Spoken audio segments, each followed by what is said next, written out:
So hello everybody, and welcome back to some WARNO League actions as we are going for another WARNO League Grand Finals as we go into Division 3 this time around. And that one is this time played between Kamahl and Iwontheinternet.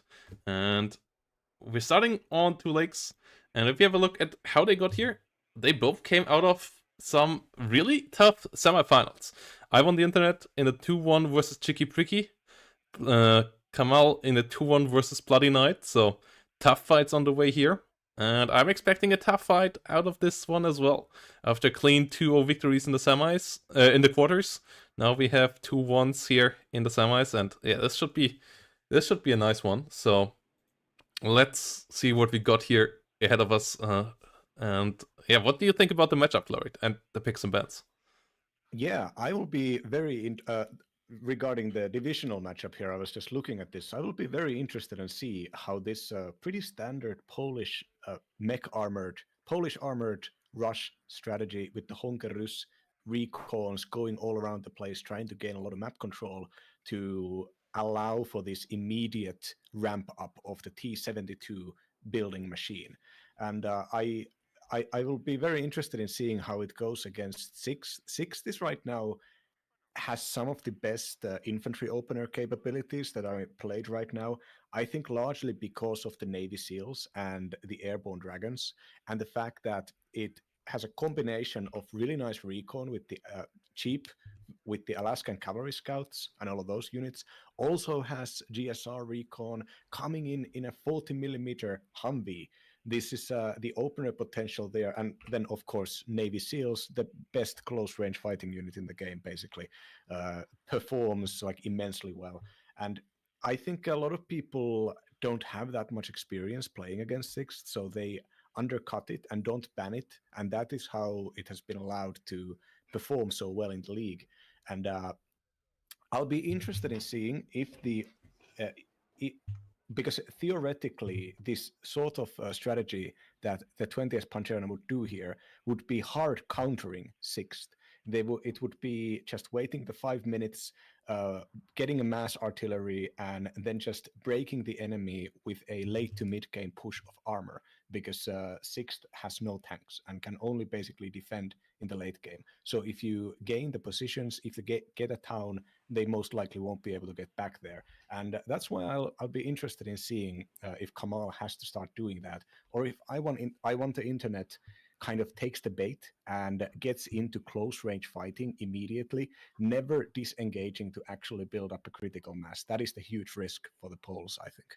Yeah, it's also going to be interesting to see what's going on in the skies, as Polish, they have decent AA, but they don't have good fighters in the 20th. They only have MiG-21s there, so they could get overwhelmed by the air spam potentially as well. It's a 6 US counter pick here, so 20th Panzerna got picked first by I1, and then we saw a counter pick with the 6 US here, so really interesting choices there. And there were a lot of other good divisions open out there, so it's seemingly what Kamahl feels the most comfortable with here, the 20th Polish. And yeah, it's a matchup that you haven't played super much most likely yet as I1, and those fast, cheeky divisions always a bit tricky to get prepared for. So it's going to be interesting to see how the setup goes. It looks like I1 is going with a pretty standard setup here, not pushing into both towns, just deciding to defend Emma and going for a defensive setup around Sign, whilst Olga will be full on for the blue team. Obviously, Kamahl has to get both towns somewhat under control, so has to do a bit of a split here. Navy SEALs and Airborne Dragons going into the south into Olga. Not something that you want to do, but something that you kind of have to do. And ooh, we have some fanboys Oh, going on fancy. here. And yeah, let's get into the action here. Yeah, the honkers are getting in the peak speeds that are allowed in this game right now. Is the honkerus for ground units, and they will deploy in the town, in the middle of the town, so still reasonably conservatively. The problem is that this is a really, really bad environment for the Rospecialne. They are not capable of fighting against standard forward deployment attacks, not to mention two goddamn Navy SEALs. So the first Rospecialne there will likely kind of just act as a sensor of sorts. And the Sapersi, oh no, the Sapersi Sturmovi are coming in, but they are 0 vet, so they will have to use those Rus napalm launchers to actually fight these spec ops right now. And Rospecialne are retreating. Airborne and Navy SEALs are following them up, and there is a good engagement here. They're supporting fire. If the Navy SEALs and the Airborne go out there, if the engagement happens right now, outside the coverage of the TOW2s, then Iwontheinternet has a big chance here. The problem is that TOW2s might immediately put a stop to this. Yeah, the AGL together with the TOW2 here on the south, quite nice. And yeah, the town is stopped for now. There are no CVs in the north yet for Kamahl, so Kamahl is actually getting ticked against right now, and we have an immediate Dana hunting out here for the TOW2 immediately, and gets the kill. That's a big victory right out of the bed. Getting the TOW2 killed is pretty big. The Humvee AGL here still trying to put a bit of damage out, but the BMP2 should stop that in a second here. Yeah, there we go. AGL under fire. And that Humvee most likely not long for this world. There we go. So, yeah, Kamahl now starts to get some pressure there in the north, and it will be tough to hold on to Emma here now. The Navy SEALs will have to dodge that Dana shots really, really well. Yeah, Kamahl currently has their infantry in places where it's basically impossible for the fire support to get there, and that's where the Rus launchers, the incendiary launchers, come in. The damage that will be done by staying in a building after napalm launchers have fired at it is so huge, and there's already a close range supply here to keep the Sapersi Sturmovi armed. This is so well done by Iwontheinternet. Generally, assault units, especially close-range units, you want to have them at veterancy 1, but if this really is going to be so careful that you're not even going to engage, just go and launch the salvo and then run back. 0 vet units can maybe do that. Now the first T-72 engaging a Navy SEAL that is kind of out of position, getting spotted by the Rospecialne, immediately running off. There are 2 ACAV M48 recon tanks available here, and these are the interesting ones with the hyper powerful armor penetrating rounds. So 2 of them will be able to challenge a T-72 even on these ranges, but there's only going to be like 5 of those in the deck, I think, and they have their weaknesses. They're only 10 armor, 45 kph. Yeah, and no smoke especially, so once they get caught out of position, they are in trouble. But T-72M on the other side, same issue. No smoke on the Polish T-72Ms. That's why TOW2 already got to kill one of them in the north. And we have the tank fight happening now. Only one of the M48s is engaging though, and it doesn't get a hit with the first shot, as they get spotted by the Rospecialne and the Honkers. Second one gets a hit, but gets hurt as well. So M48's incapacitated, trying to disengage here. New infantry coming in, but the T-72 stops all of this, and that is the moment where you maybe have to consider already bringing a plane forward and trying to get rid of that tank there in the north. Strela 10Ms, though, start to become pretty numerous here as well. We have the Humvee TOWs here going for the Honkers, but trading for Scout, that is a fine trade. Oh, Brawler coming in. Nothing to Brawl here, though, as everything is infrared. All the Strela 10Ms, they have a bad chance of hitting the Brawler, so the first one here misses as well. But they will be able to stay on the whole time. Yeah, looking at the reinforcements here, Kamahl is still getting in infantry and just brought in some TOWs to work together with the recon helicopter. But looking at the way that Iwontheinternet is buying this, there is one coffin launcher on the scene already, a supply, a tank, and another coffin launcher coming in. This is Iwontheinternet has managed to get themselves in an excellent position where they are sieging and basically being able to move into scaling via internet. But the Navy SEALs get the T-55AS. That would be the perfect tool to wipe out these Navy SEALs, but it pushed a bit too close, and the 84 found the kill there. And that's a massive victory there for Kamahl, buying a lot of time and keeping those Navy SEALs alive. And if these Navy SEALs can pick their engagements, they can hold us down indefinitely, as long as there are a couple of supply trucks coming through. So that is a big issue for Iwon. We'll have to invest into another one. Yeah, another one already on the battlefield. But killing that first T-55AS, really nice window there for Kamahl here. He still has a +2 going on, so yeah, it starts to get the advantage going here now. Yeah, the Rospecialne GSR can move a little bit further up and spot the LRS. That's something that, considering the fire supremacy here on the southern side, should probably be done. Would allow to move tanks to start hitting the reinforcement road. But even now, we can see that I really love the consistency of refusing to buy infantry to attack, refusing to do have anything more except the Sapelsis Turmovi to keep the enemy away. Like this is a perfect way. Perfect showcase of the kind of armored division scaling where you secure yourself to reinforcement positions and then you just start buying mech and artillery.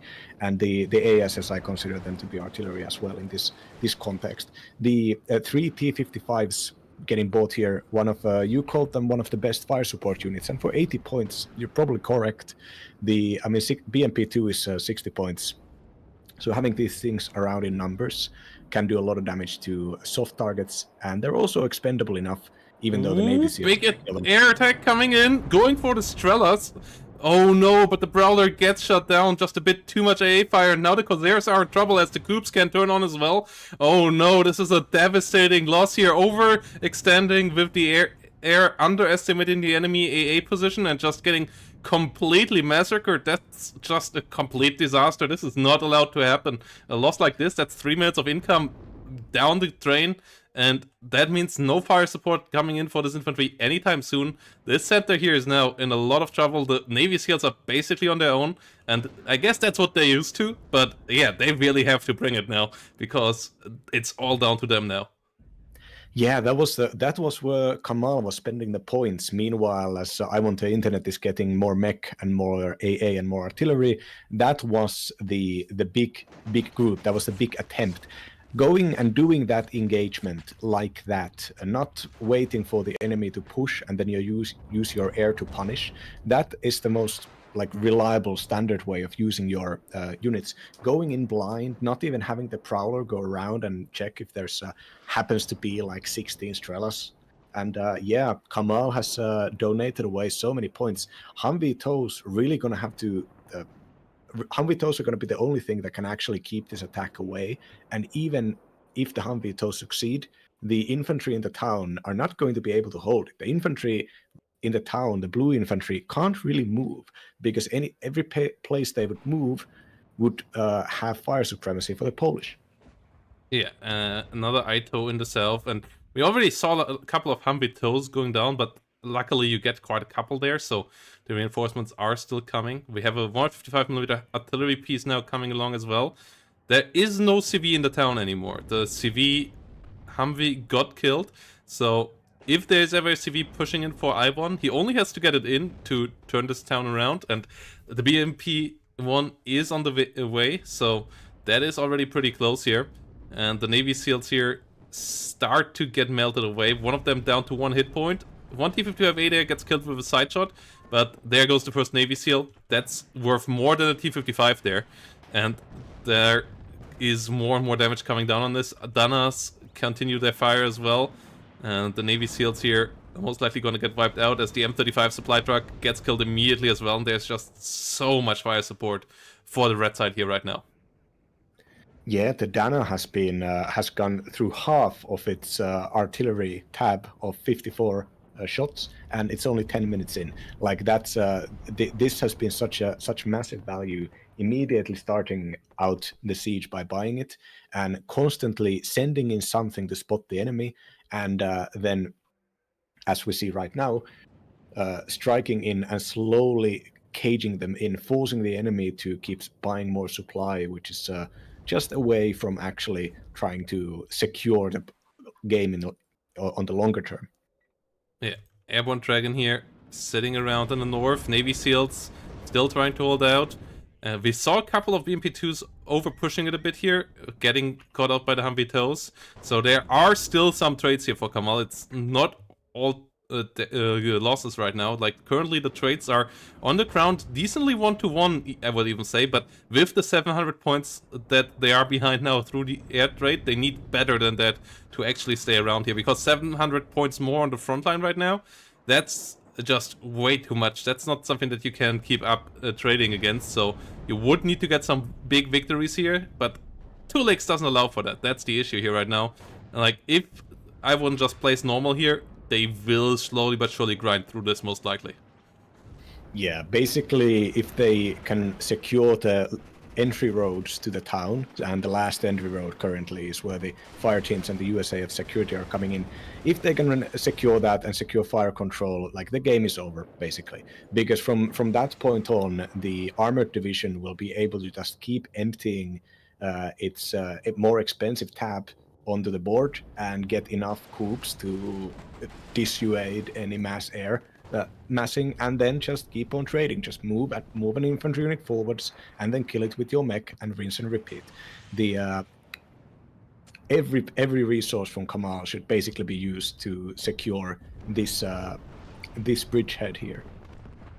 Yeah, and also try to get some snipes here. Like, maybe try to get some helicopters around. Maybe try to flank from the south. Try to get out the Dana. Like, if you can take the Dana out, this whole game obviously becomes a good bit different as well. But the Danas for now are still pretty safe.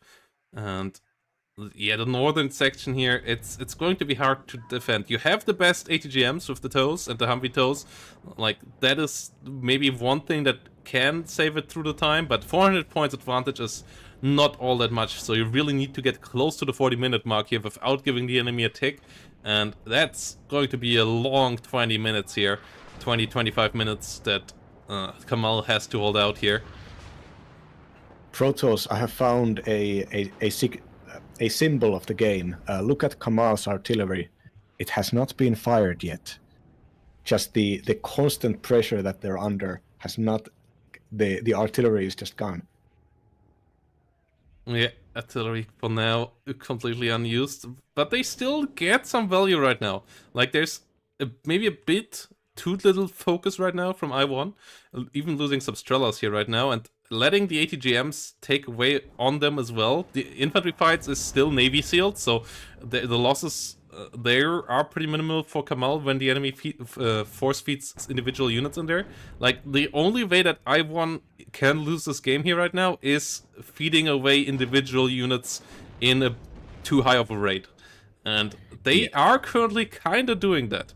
They are still far away from being behind in points, but they have to be careful to not start to take these too slowly one by one.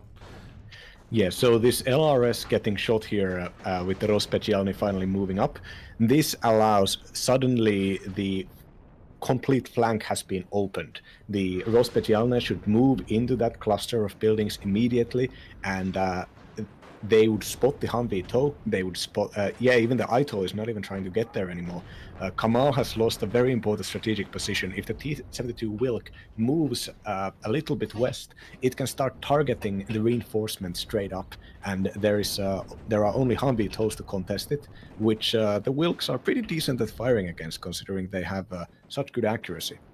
Yeah, and Kamahl currently having a bit too many units just down the middle road, getting shot by T-72s. Humvee TOW, they're not quite in the position to keep on shooting that.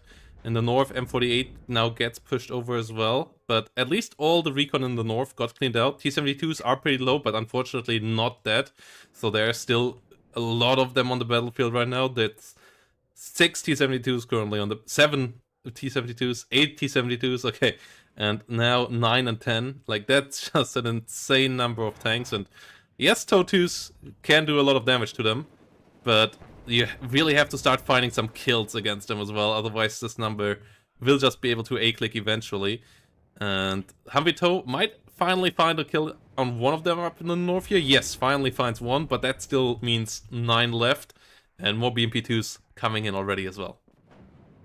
Yeah, hey, can any Polish people in the chat explain to me what Rus means? Because we have the RPO Rus, and then we have Honker Rus. Explain, immediately. And yeah, Airborne and Navy trying to disengage here. Saperi Stomoviki coming around. T-55 maybe overdoing it a bit there in the south. Yeah, getting damaged quite badly.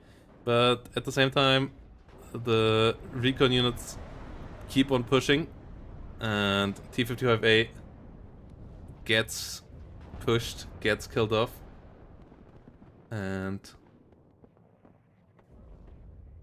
in the north, Humvee trying to hold the line as well. A smoke barrage here could allow Iwontheinternet to maybe push a little bit closer and get into the uncertain ranges for those Humvee tows. But so far, I think we're just gonna see, another Dana here. So let's just keep on trading up. It's only about 450, 500 point lead, and 23 minutes left. Yeah, and it's basically the links or looks. So basically everybody out there named their stuff looks. Because it's a cool animal, I guess. Okay. And yeah, it's actually endemic in Germany and Poland. I have no idea why the British name their stuff lynx, because I don't believe there are any lynxes, at least left in the UK. But I guess if you don't have any cool animals in your own home country, you have to ask the Germans in Polish for it.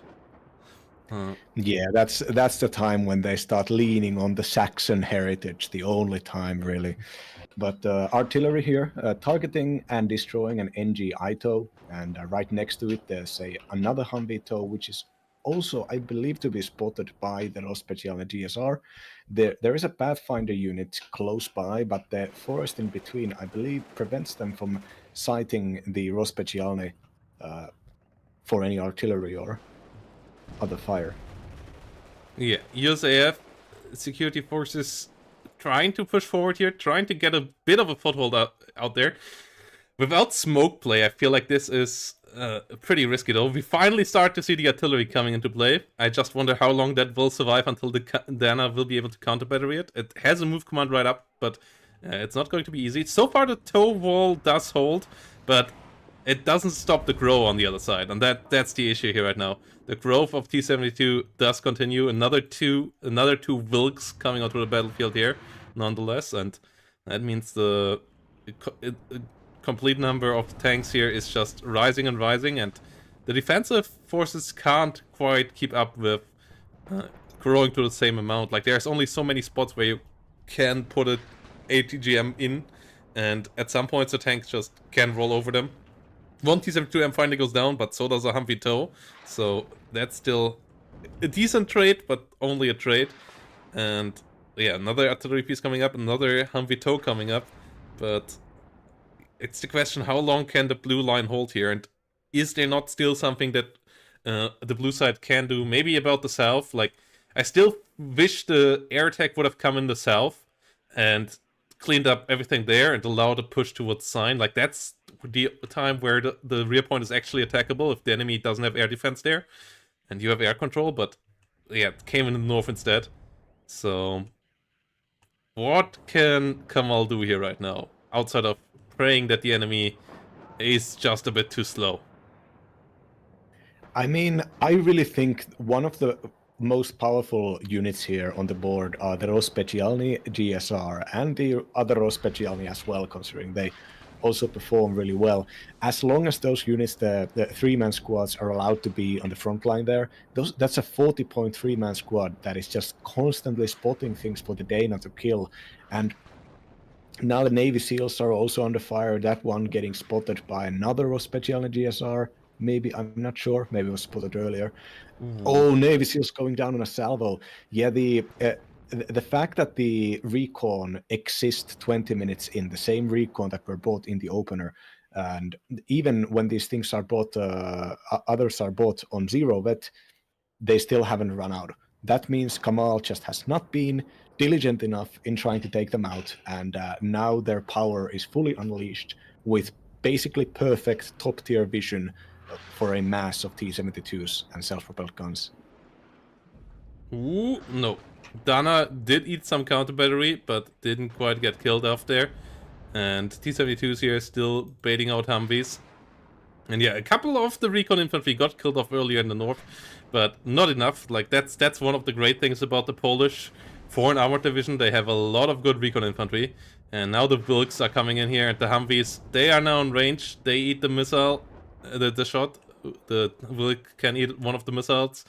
Is still standing, and that's the issue. Like, yeah, your ATGM vehicles can't tank any shots, and they can only get you so far until the enemy numbers are just overwhelming here. Ito's not strong enough against the Wilks. The artillery pieces tried to go for where they saw the other Dana, but the Danas now started moving, and they are now on the hunt for the Ito. Yeah, any counter battery fight here, the Danas will immediately win, considering they are self-propelled and very fast, and the M198s have sold their transports already.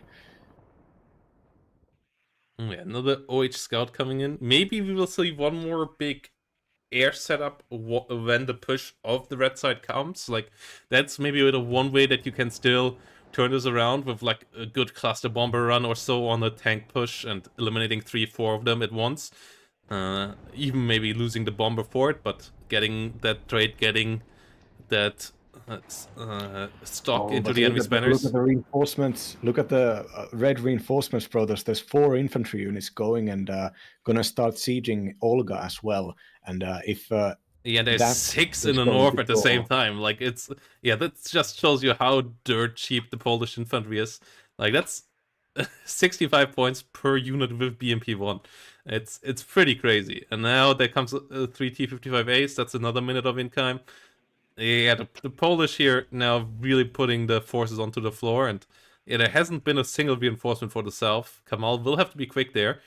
They can be quick potentially with some air, with some helicopters. They have some tow cobras now in the north as well as extra defensive, but yeah, the artillery is starting to take it all apart here. Yeah, I mean, Poland has been on a pretty stable 30-year rising streak, and what has been the cause? Efficient and cheap labor, Protoss, and this is represented in our authentic video war game as well. The fact that you can get the 40-point squads that are nothing special, the Piechota mech, and the 25-point really cheap fire support vehicle, and then you get such good numbers with them that you can afford to take them at veterancy too. Yeah, that's just it's just gonna be a little bit of extra here. But it does maybe start to get the T-72s here. Like, the T-72s overstretched a bit. This is maybe something.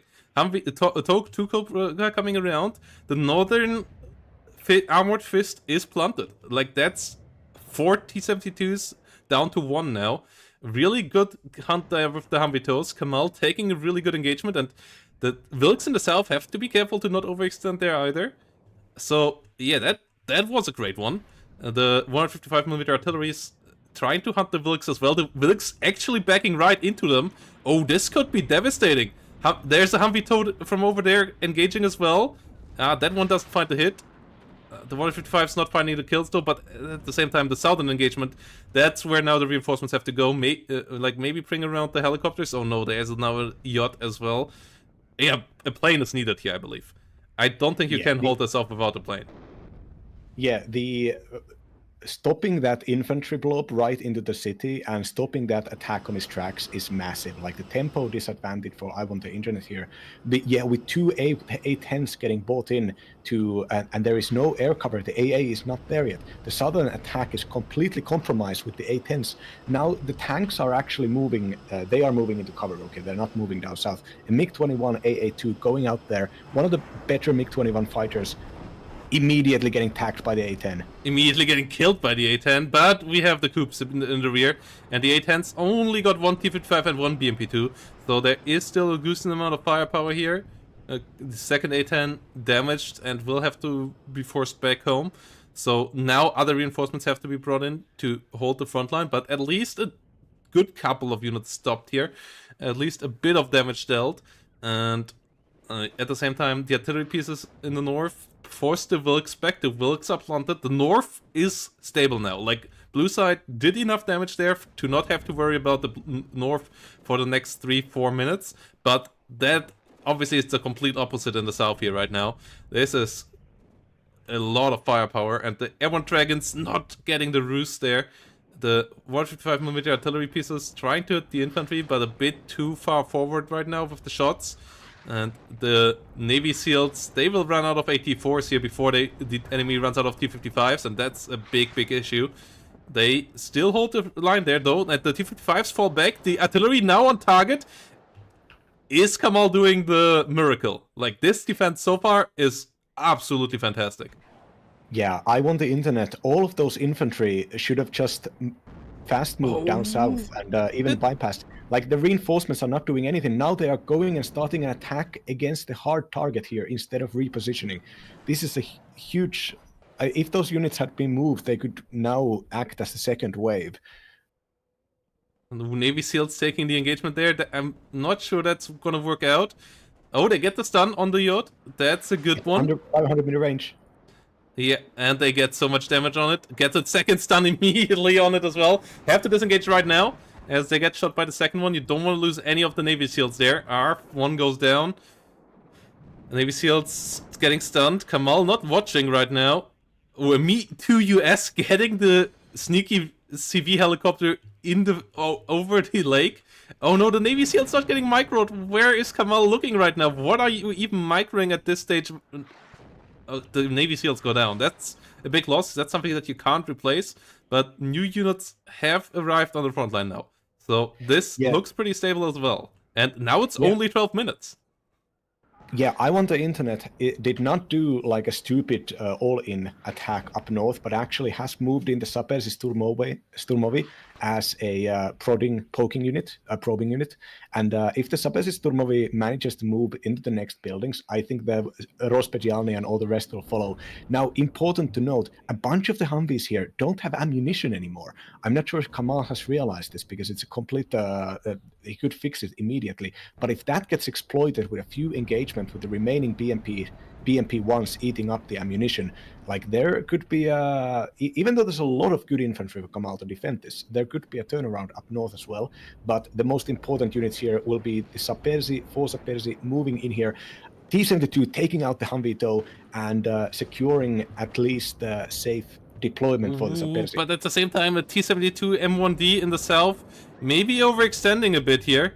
The light rifle RCLs, they don't quite spot it there in the smoke. That's crazy how the smoke just covers it. It doesn't look like it's covered by smoke, but it is covered by smoke.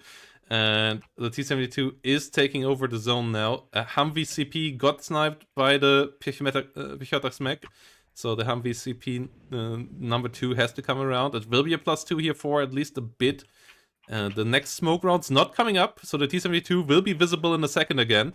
That's for sure a mistake, as that means the T-72 here will get shot by the RCL, by the Dragons, and potentially also by the AT-4. The Tuer helping out. Corsair doing a pretty terrible job there, not getting any missile out even. But now the infantry pushing on. Scott's getting hit. 84 can push forward. It was T-72 here in a second. Smoke is dissipating. And there we go. T-72 getting hit. 84 should just move forward. Should just get the kill. Kamahl is still not microing over here. I'm not sure where Kamahl is looking right now. But it is not the south, as the Humvee tow goes down in the north as well.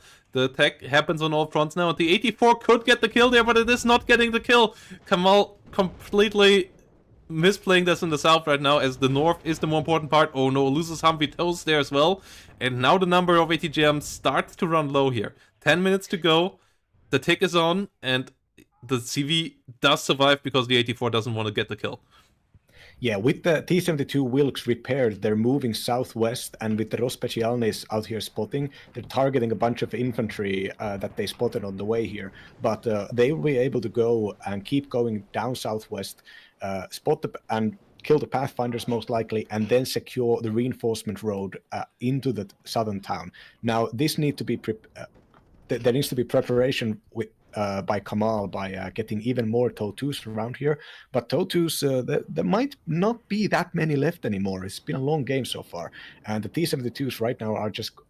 Okay, so they're switching to go west, actually, considering they're not under any ATGM fire from that direction anymore.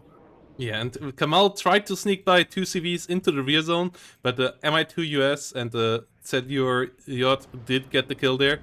The T-72 finally gets killed in the south, but there is a second one right behind. And we still have a lead here, but the 155mm also not tilting the Vilk, and yeah, the number of ATGMs here in the north is super low now. The numbers of units in the town is 0 outside of some supply trucks, so if the red forces can get in there, that's going to be the end. A10 tries to find a kill here against the T-72, not finding it, and the ZUR yacht will be able to get back on target, push that A10 back, and then start to get into the town. Navy SEALs do their best here against the Subversives, like Rifles doing a decent job in the south here as well, but maybe a couple too many investments into sneaky units like the CV on the side and stuff like the F-15 right now, instead of something that actually can hold the ground. And yeah, this situation on the floor here is starting to become pretty untenable. There needs to be focus on specific units now, like the CVs or any of the infantry units, or otherwise there is no way through this. Yeah, the Sapersi here have not been perfectly microed. If they had been told to go closer and attack as a group, they could have maybe gotten some more kills down the south. But with the fire superiority of the Scots and the ZUR and the T-72, just holding back has allowed them to trade up and keep requiring more reinforcements from Kamahl. Kamahl now sending recon infantry there, maybe running out of the good stuff. Not that LRS and Alaskan Cavalry Scouts are not good, but you know. Yeah, T-72 is still around. The Corsair does its job. It does get some kills now, as the enemy coops seem to be out of ammo. Yes, they are, but the C-72 M1V gets through in the north, and there's so little left here now. And the smoke play is good from Iwon. Iwon gets the CV into the rear there and gets the full capture, and with that is starting to get the points that are necessary for the victory here.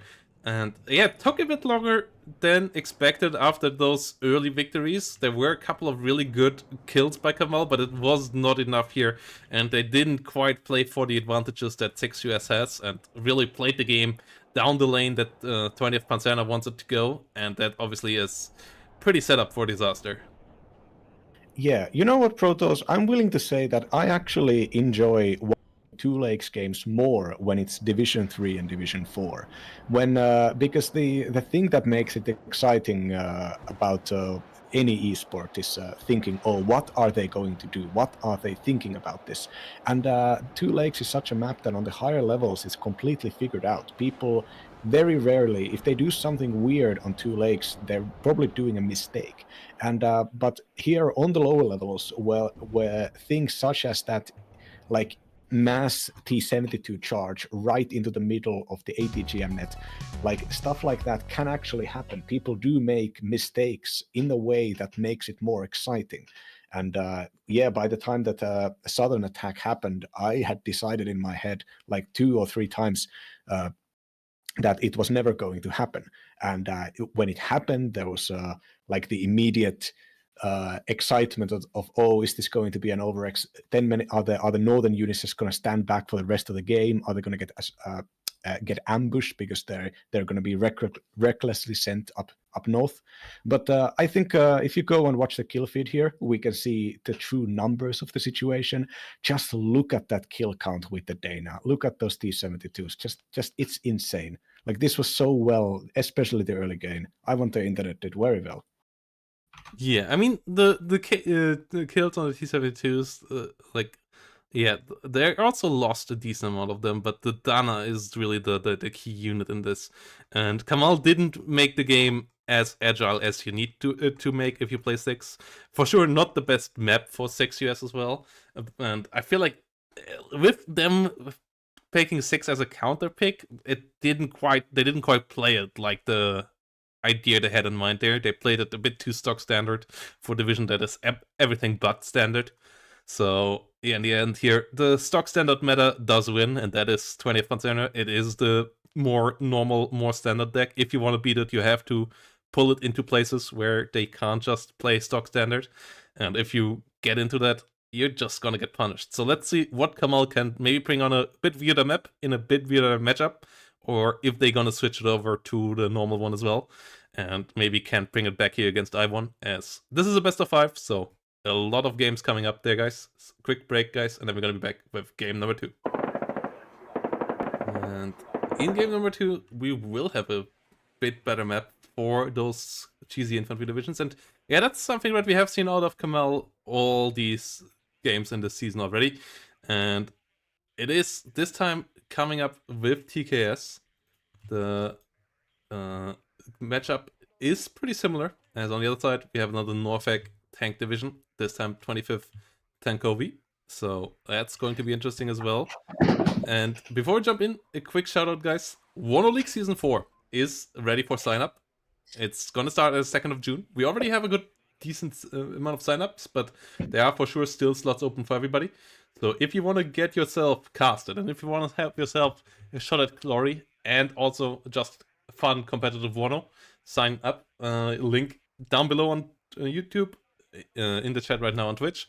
And also, there is going to be a 2v2 tournament right this Sunday. So if you still have time this Sunday and you don't know what to do, and you have a good friend and you want to do something fun, maybe sign up for the May Swiss 2v2 tourney. Link for that in the chat as well. So yeah, it's going to be a fun Swiss format tournament. No eliminations. So if you sign up, you will be able to play in all the rounds. And yeah, it's also being currently voted on which maps we play. We will play some community maps as well that you usually won't get games for. So yeah, all of that should make you really want to get in there as well if you enjoy team games. And with that said, let's get the focus back onto this game here. As Yeah, I just want to add. I just want to add that I basically have one of policy that if you send in your games, no matter what division you're in, I will just cast them on my stream. So even if you think of playing as a lower level player who doesn't necessarily get repeated casts on the stream here, if you get a really nice game, we will see that. I can talk over it. But speaking of talking over, Protoss, why are the BGS getting bought despite the militia update not going through yet? Well, TKS has a funky opener. Like, TKS currently is all about the first 2 minutes, basically. Because it has the best first 2 minutes in the game, maybe still. It has one of the best units in the game in the Vulture Mega B1. That thing is just absurd. MP5s are still busted. The Panzerfaust 3 is fantastic. And the HK-21 is a great light machine gun as well. So these guys have great firepower, followed up by the support of Green Berets, who can smoke for them, who have decent firepower themselves, and the VLRA, and an AMX-10 RC. Like, this is just a really, really strong opener. The BGS is nice support as well, and that's where you want to get all the land grab. That's where you want to get all the important part in, and then you just flood the battlefield with cheap stuff that the enemy has to chew through, and planes that the enemy has to dodge. And that's basically the game plan here. And yeah, it can work against the division on the other side that is pretty slow in the opener, but obviously has a lot of firepower right after that. Yeah, I was thinking about like TKS getting bought here. On some maps you can do aggro wins, and on many maps even you can just get such a perfect opener and keep going until you win the game. But on Black Forest is a slow map. There's only maximum of 8 points of tick that you can achieve, and the frontline positions are all basically 1 tick. So the slower divisions have a significant advantage here, even if the center area up north is basically automatically relegated to the player with a better forward deployment opener. And the one of the key units of the 25th here is already being bought in triplicate, the T64A OBR 83. The lore here is that because the 25th was the first division to get new equipment, at this point, all of that new equipment has already gotten a little bit old. So that means they have a 150-point main battle tank with bad range and pretty all right everything else. And the OBR, they are only 150 points. You have a smoke with them, unlike the T72 variants, who cheap ones. And it just means that if you want to do a tank attack, if you want to engage your enemy with complete fire superiority on lower ranges than normal, but still in pretty long ranges, like the 25th, you can do that. And the mass opener of having so many Moto Rasvetkas, 2 Rasvetka BMP2s, both of those being big investments, I think this is going to be an armored aggro deck. And and I think that kind of completely counters both parts of TKS, both the opener and the late game. The late game, unless 25th trades really badly, 25th will automatically have a better chance against TKS in the late game. Yeah, but they have to get into position. They don't have a fantastic recon tab. Like, they have the Modra Shredka BMP2s, but those are all pretty slow. Like, they don't have any recon helicopters so they can send out, and everything is also still a bit more expensive. Also, the Master doesn't have smoke rounds historically, so it doesn't get smoke rounds here. I'm sorry that I won, but that's not gonna change. That it only can use its smoke as a defensive tool is supposed to be the case. So yeah, with the autoloader, it couldn't circle into smoke at the time period, and yep, so no smoke coming there for you. And yeah, here we see Green Berets coming in, Fudge Mega B1 moving in here as well, Rashvetka coming in there as well. Though, do you have the Hyacinth, so it's not really like you need the Master if you want to have smoke rounds. BGS coming up.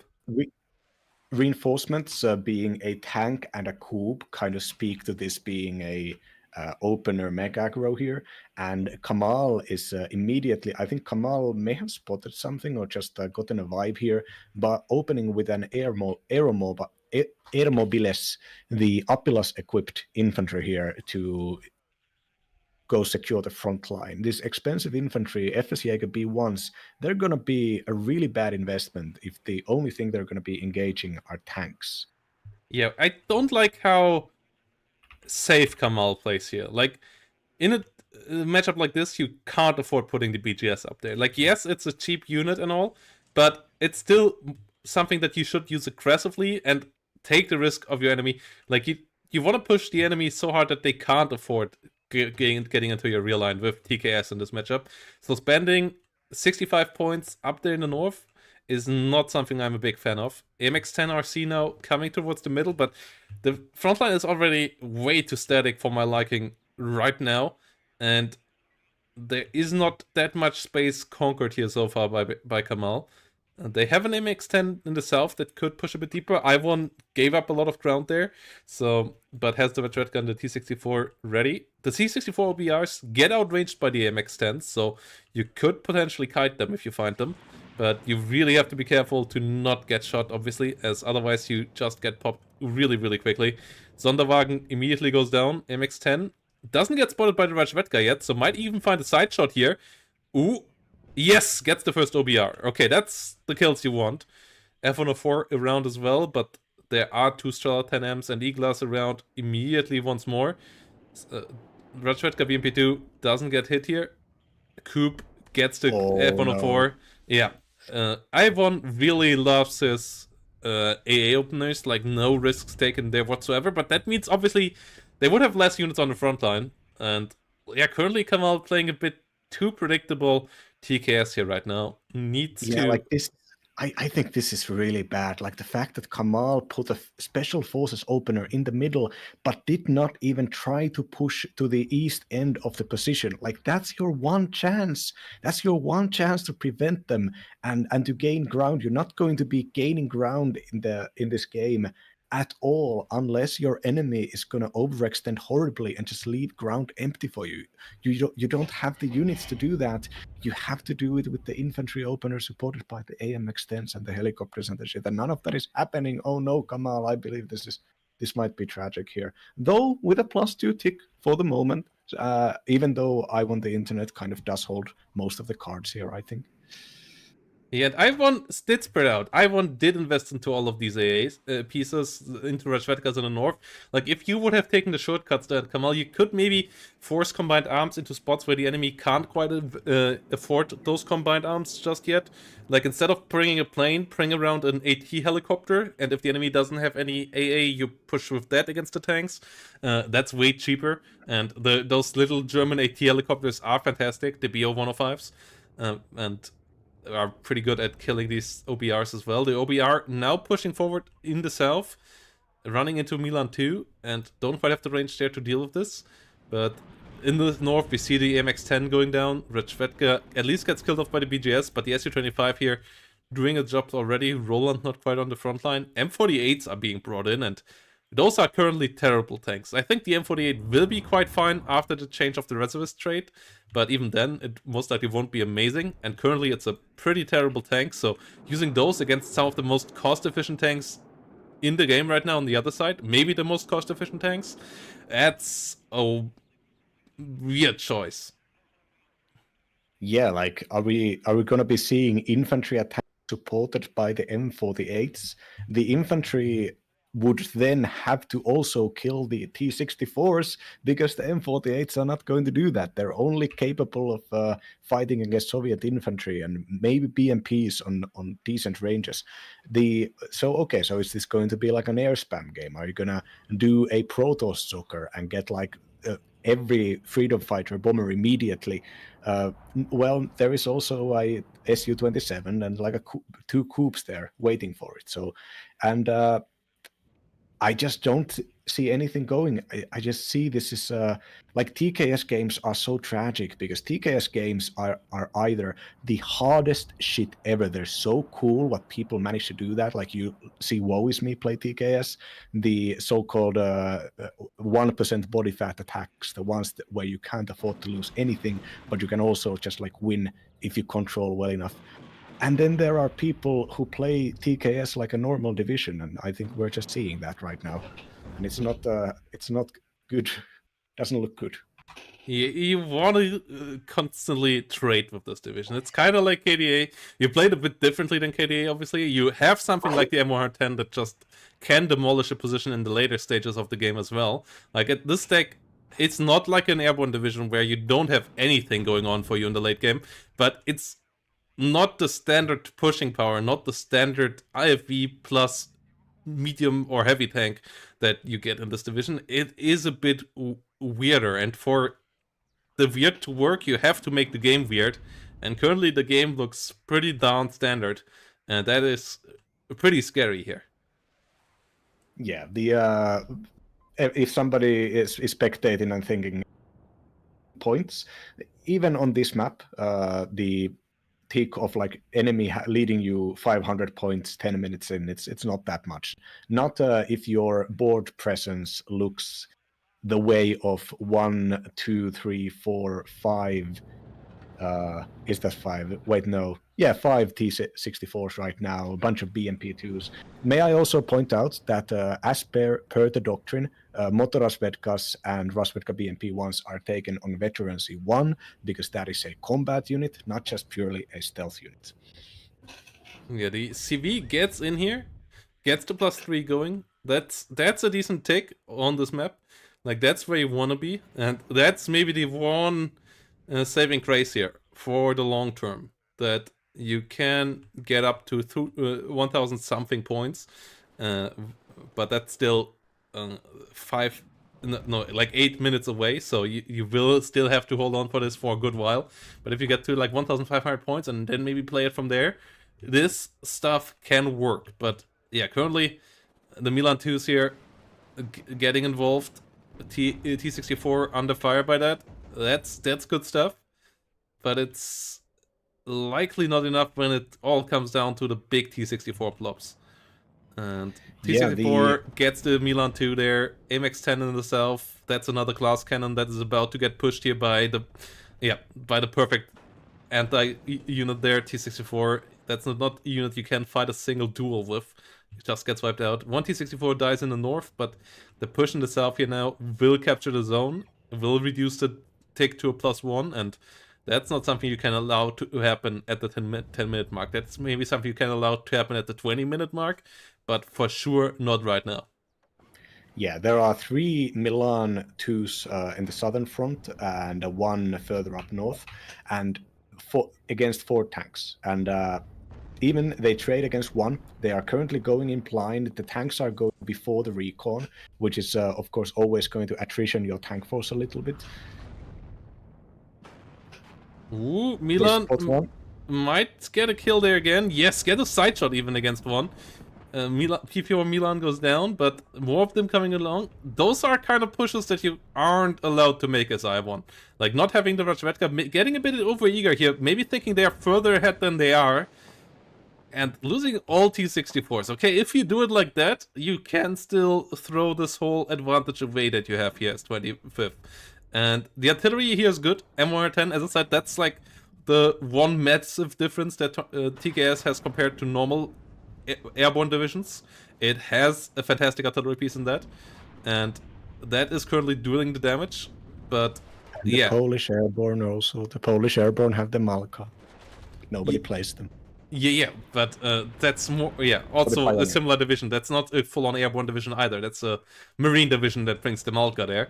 So yeah, it's basically the TKS of the East, and the M110 coming in with the BMP-1 KR here around, and M48's here pushing against to the Mochradredka. BMP-1 KR might get found here and might get killed by the M110, and then the tick is on fully in the center. Then we have a +4, and then I start to maybe get the Treem on here. As the kills on the tanks in the south, that was what maybe buys you enough time here to make TKS work. Yeah, there was one way that, or actually two ways that tank attack down south could have worked. Number one is that playing 25th, you get the buzzing UAV, and you send the UAV to spot the enemy ATGMs, so you can engage them and know where they are, and you can plan your attack accordingly. Number two is you get a mortar and you smoke that front line before you drive into it. That should buy you enough of survivability to actually get your tanks close. But going without neither of those supporting units, yeah, that was pretty tragic to see. But we saw that kind of misplay in the last game as well. And even though Kamahl's position numerically has increased, there's still a pretty reliable attack going in the southern forest at the southern point. Now, we all know that if the Razvedka BMP-2 is in exactly this position that it currently is, it can threaten and push away enemy leaders from the zone. And this pincer maneuver here, way more elegant than the earlier. Yeah, smokes off there in time. T64 there got threatened as well. Is able to start the capture now. But yeah, the center got captured. The +4 now gets up to the 1,500, 1,600 points that you at least want to get here a good bit quicker. And the MR10's here actually doing a fantastic job. Now hunting the coup, setting the start to kill off the AA, and then the air threat can come online again in the later stages again with the F-104s. Yeah, the north is totally secure in blue side, so the south and the center is where the red side has to get the Ws. And I believe the trade's so far way better than the last game, because this time around we didn't lose 700 points in the air. So yeah, this is still a game where Kamahl has to hold out nicely, but it's looking a lot more promising than the first one right now. Yeah, the massed Milan 1 and Milan 2 flying at the front line here, it really is working well here. Reaching like 1,000-point difference. Now this is when it actually starts getting a little bit scary for the Reds. The TKS has so many numbers, and it does have ATGMs, especially the kind of weak ATGMs that may not necessarily kill you immediately, but can, for instance, push further to threaten your coups. Coup surviving via pure luck here. And with the M110 targeting the presumed location and the missiles going in and stunning the T64. Now, this is a position where TKS can actually do something. And as we saw in the middle with the lack of an infantry attack, I do believe Iwontheinternet had a chance there and missed it. Waited for too long, and when the attack happened with minimal conditions, let's say. And with the Milan trucks even moving up to try to catch the kill here, this suddenly, yeah, you just want to blow up. The tank division just blow up. Just take all of your mech into a single unit and have recon push before that unit. that's the way to trade up here and to come back into this game. Yeah, the BMP2 start falling here, and the tanks are pushed away. The CV of the blue side went down, so if the T-64s can connect with the southern zone, they can capture it fully right now. In the north, the T-64 leader is coming in for this whole engagement as well. Aeromobiles and Jaegers are there, but they're just sitting still, and there's a lot of firepower against them now from a good amount of T-64s and BMP2s. And dealing with that won't be easy. M110 currently out of ammunition, and it's only one of them right now on the battlefield.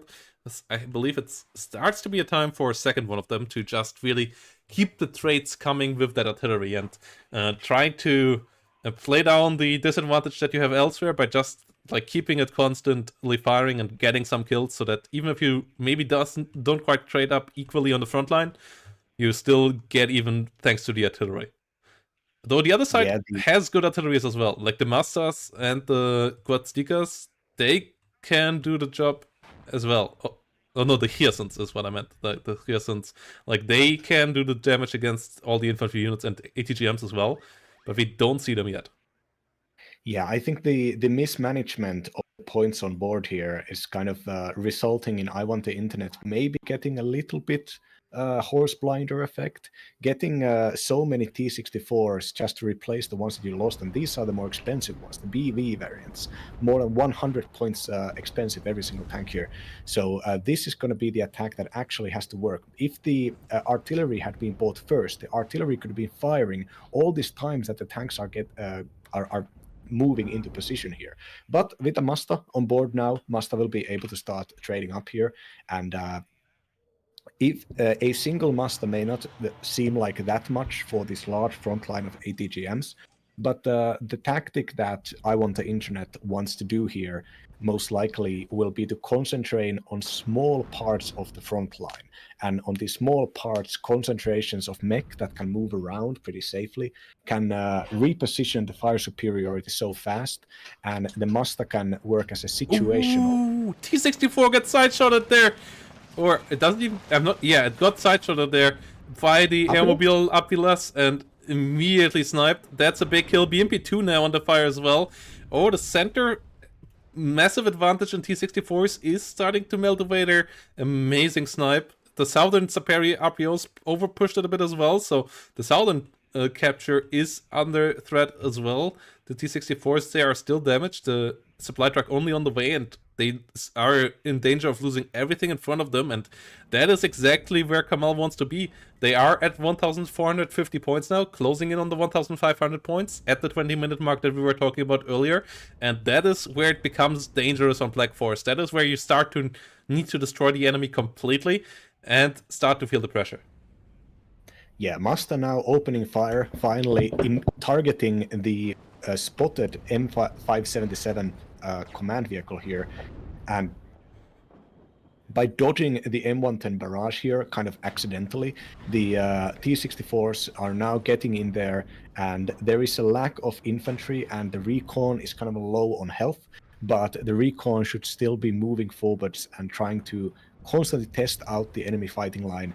You can't afford to have the Apilas fire again. Ooh, Coop's got the kill there on the F-104. A second F-104 comes in immediately. It's next Coop shot, next Coop kill. As I said, I don't like the F-104 starfighters here. Especially not coming in piecemeal. I would have liked BO-105s a lot more in this matchup. Just as the threatening unit that the enemy has to try to kill, then you come around with your ATGM vehicle and kill the Strela and make it annoying like that. Those are cheaper and they can do a nice threatening situation as well, whilst the M110 already does the damage against the enemy rear units, against the Coops, against the T-64s, so I don't know if you really need the starfighters to try to do that. Like, those points feel a bit wasted, but outside of that, this is starting to look pretty promising for Kamahl. Even though they are starting to lose the center, they got control back over the south, they are about to get a +2, and they start to get into the good point territory here.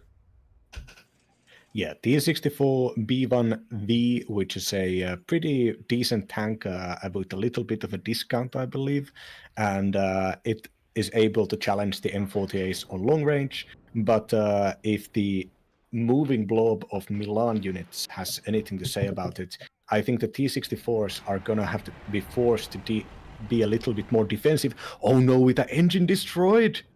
That's crucial. And the Milan 2... It's out of ammo. There's a Milan 1 that could maybe try to go for it as well. The artillery currently going for the resupply truck in the south. A second MR10 not out yet, as we see more Milan 2s coming around instead. But killing off the supply truck there in the south, that is still pretty full. That would be quite nice. Gets damage on it, doesn't quite get the kill. And has to reload again. What the T-64 with the engine damage though, that one gets picked off. We only have 5 T-64s now on the battlefield. That's a far cry from the mass T-72s that we had in the first game. So Kamahl in a good bit better spot here right now. But the M48s start to get pushed over here. P4 Milan most likely gonna get shot here in a second as well. Yes, there we go. So the situation still not super safe for Kamahl, but they are at least getting close to the win condition here. Yeah, the T-64's one of its strengths is the autoloader at 10 rate of fire, which is a gigantic, humongous difference from the T-72's autoloader at 8 rounds per minute. This means that in this, when it comes to like a fire support capacity, the T-64 is pretty decent, and in these fights against the tanks that are worse than them, where they have the armor advantage, it's also a very powerful trait to have, because it basically means that you're kind of unsuppressible in many ways. Yeah, and ATGM coming around here, BMP2s trying to move around, Pioneers not in the south together with Jaegers will try to move in there. A good couple of blue units dying lately, so the trades start to get a bit off here right now for Kamahl. They have to be careful to not lose it all. Get the BMP2 kill there. That's quite nice. Need a couple more ATGMs, more of them coming in. The M48 numbers rising on the front line again. ATGMs here going for the T-64s, going for the BMP2s. BMP2 smokes off in time though, doesn't get hurt. As I'm surprised we haven't seen the second MR10 yet. The Master on the other side, not all that busy. It's going to be a tragedy in the southern forest. There are 3 infantry units, but no AT weapons, and the Rasvika BMP2 can just drive over them. Yeah, but the CV T-64 in the south went down again. The Iltisführung is right there to follow it up again. So the +1 is still happening. +2 about to come back here. And it also starts to run out of CV here. And there we go. The surrender from the red side. As Iwon didn't quite see the way of getting these points under control. And yeah, just overextended a couple too many times. Just ate the Milans a bit too many times. Got the Master out a bit too late. And yeah, Kamahl maybe not with the cleanest TKS execution than the opener, but for sure with a game plan there for the later stages, just absolutely letting the enemy grind themselves out on the and getting a T-64 whenever they could. Yeah, they. I feel like I said, I've a repeated mismanagement of resources. The enemy failing to exploit their aggro advantage, you as a player should kind of recognize this and realize, hey, there could be a moment for me here. Like, let's wait 5 minutes and then keep going. Instead, it looked like Iwontheinternet was waiting until the enemy reached 500 points, which is when all of the attacks started happening. And the attacks were not recon first. I think that, and when the recon went in, it was kind of lackluster.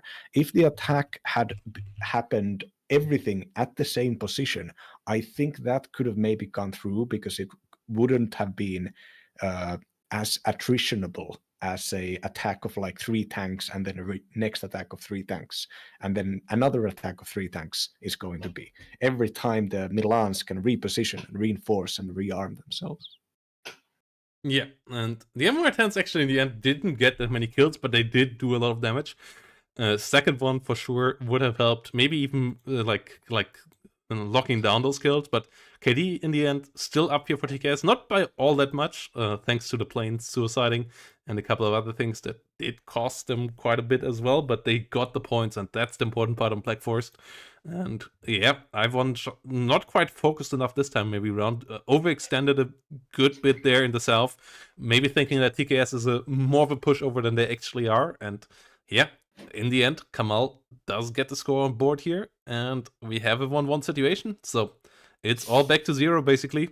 And it's kind of a best of 3 from here on out. So let's see who can get themselves to match ball in the next one in this best of 5. Quick break, and then we're going to be back.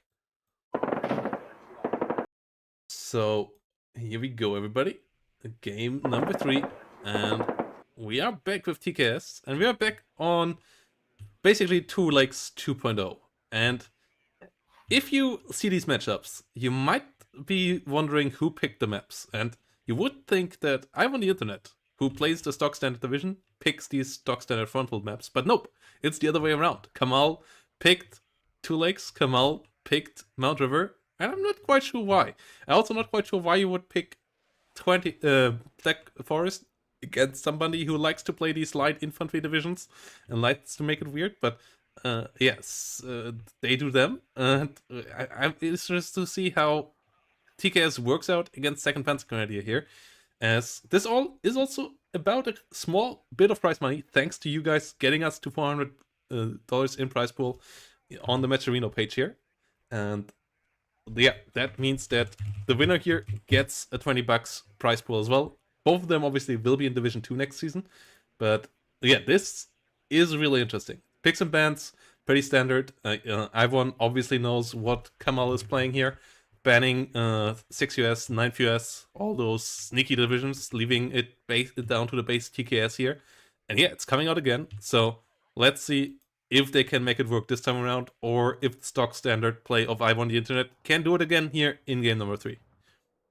Yeah, I mean, you say it's stock standard, but this is Division 3 where getting to the level of stock standard upper tier meta play is the goal here, right? You know, and of course we want to produce players such kind of wackier Joker players such as Snowwolfie and Medi, but you know, most people, the reliable performance is exactly what they want. Now, the first thing that we should be looking at here is that there are 2 positions to mech attack in this game, on this map. One of them is Lima to Oscar, to the tight corridor, and then other one is to the middle on a very wide corridor. And the middle is the one that generally gets more investment early on, but the back point of Oscar is way more difficult to secure than either the middle or the northern positions, which you would want to get if you are doing a mech attack in the middle. So as we see, Iwontheinternet invest into double recon, a recon helicopter, flanking ATGM helicopter, and then a 3 tank and a Gepard and 2 Marder Milan attack right there. This will most likely punch through as long as it's well controlled. There aren't like A10s or Su-25s to stop it. So, but the problem will be holding Oscar. Now, TKS can attack via infantry, via those tree lines, but generally that's like a tank area. That's an area for tanks to move around. Very little movement. The tanks can threaten anything that is attacking Oscar. So I think tactically against TKS, that's a good choice. The more expected area for TKS to do a front line is further up north. And unless the Fallschirmjäger B1s will be used to start pressuring the northern side, I have a feeling that this is Second Panzer Grenadier and Iwontheinternet are once again going to be getting the mech attack going, but this time just way faster than earlier. Yeah, BO105 coming around. Fallschirmjäger Aufklärer moving in here as well. There is a good couple of Leopards. There's a good couple of Marders here. And yeah, they gonna try to set up the pressure here. Whilst, yeah, Kamahl going for the center, going for X-Ray. Not really going for Papa and Alpha just yet. A pretty standard defensive playstyle here, though the push in the south is going deep, and that might be an overextension there. The Fallschirmjäger Aufklärers and the BO-105s will spot that, and will most likely be able to hold that until the Leo 1s arrive, and then it can be smashed quite quickly. So that is a bit of an issue here. And Iwon also microing the BO-105s away from the VLRA, so the recon helicopter will stay alive. Great micro there, and BO-105 is standing out there. Yeah, can I just say the BO-105? It looks more serious than other European helicopters. It really is the German utility helicopter, unlike the really sexy Italian ones or the kind of wacky and Catholic French ones. Yeah, the Alouette 2 still looks like somebody just put their microwave onto a metal tube, but it is functioning. Its stats helicopter shaped like a friend. Yeah, Leo 2A3 here, trying to come around, trying to deal with the Fallschirmjäger and the Green Berets. And they are overextending here. They need to smoke off and at least buy a bit of time here. But the smoke grenade is not coming as the micro is up in the north. There at least Kamahl is now putting up the pressure. But without the smoke here, the Fallschirmjägers and Green Berets just getting melted. That's what the Green Beret is for. That's where the smoke grenade usually has to pop. But as the micro was busy in the north, the south here now will get overrun quite quickly, most likely. Gebhardt runs into the MX, is smoking off now though, so even that one stays alive. Now you don't want to push too close into the Fallschirmjäger B1. They still have a Panzerfaust 3. They still can one-shot your Leo 1A1s. So, that Leo 1A1 is really going for it. And I don't like that.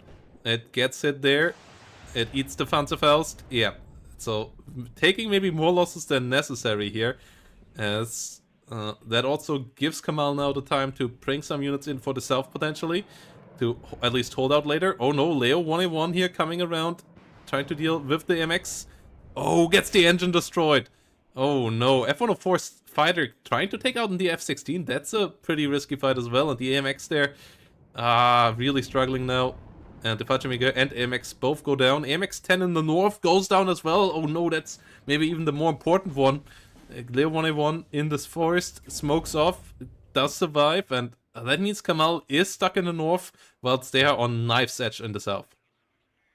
Yeah, the recon helicopter is going once again down, and Kamahl is buying 2 P4 Milan 2 patterns there to hold the line. And the reinforcement road is not that long, and there are already units coming down there. So yeah, this needs to be exploited immediately. And even then, but Oscar is the prize. And if you can actually hold and secure Oscar, if you can hold its left and right flank with basically any vehicles, you can do it is possible to hold. It just requires deeper investment for that +1 zone. But the Pa-1 helicopter in the background going there and striking at the front, but all the patterns hiding behind the buildings, saving them. Yeah. It has 6 missiles, so it can kill off a good couple of units. Jägers in the south should have dodged away from the front line, hide behind the building, buy a bit more time. Instead, they just get wiped out and killed off. And that means the south is going to struggle soon. The civilian in the north just at the perfect engagement range took out the Fallschirmjäger B1s. That's a terrible trade there. Losing Fallschirmjäger B1s to its Zwillinge is really feeling badly, and that's the moments where those annoying AAGs come in currently and really can ruin your day. You have to deal with them in another way. You can't just push them with infantry. And yeah, BO-105 flying towards the south. +4 at least is happening, but on this map, a late push, taking over with the 10 points that it has is a lot easier than on Black Forest, especially as the middle already has a +2 zone. So it's going to be a lot tougher to win this in the midterm here for TKS. So TKS needs to start to get some kills here. Yeah, the tank's patterns are engaging, but with no recall by the BO-105. Gazelle Lisse is moving there to actually secure some vision, but the Gepard might actually take it out if it gets too close. The Gepard could move into the front without getting spotted. Oh, Mirage taking out the Tornado. I just realized checking the units. Did you know that the Starfighter actually has the second best AIM-9 missiles? It has the AIM-9Ls, which are the all-aspect ones, that historically increase the AIM-9's performance. The L model was the first one to achieve like 80% hit chance, while previously it was like 10%. But in this game, it is represented by a 10-point accuracy increase for the older one. But yeah, I don't know. It's a funny detail that the Starfighter, being an old fighter, gets new missiles. Yeah, the M48's here trying to push forward, trying to get some more damage done. The Milan 2, Milan's getting messed up there as Jaegers and VLRA pushing forward. And oh, Mothers 183 is now pushing into the center. They took the CV out there already. The current kill list was mostly below units, a couple of units pushing in a bit too close there to the enemy in the south. And yeah, Mother 183 is here now moving in from all ranges. The northern area could get captured quite quickly here soon as well by Iwon, as they wiped out the Vulture Mega B1s there. And one of them getting repaired, the other one killed off, and there is not all that much to hold there. The AMX went down as well, and as I said, that's why I don't quite understand why you pick this map if you want to play TKS, because you are not a brawler division, and this map is so narrow that you kind of have to brawl everywhere. So, like, the only thing where I understand it somewhat is the artillery tab, but obviously the M110 is on the other side as well. The second Panzer Grenadier gets that as well, so it's not even an advantage in that regard, and I just don't see how you hold out as TKS on this one.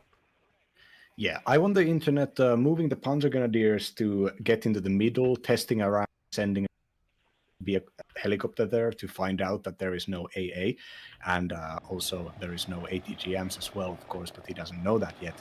And meanwhile, with another Leopard 2 tank to help the attack down south, and another squad of recon as well, I think the mech attack will keep on going.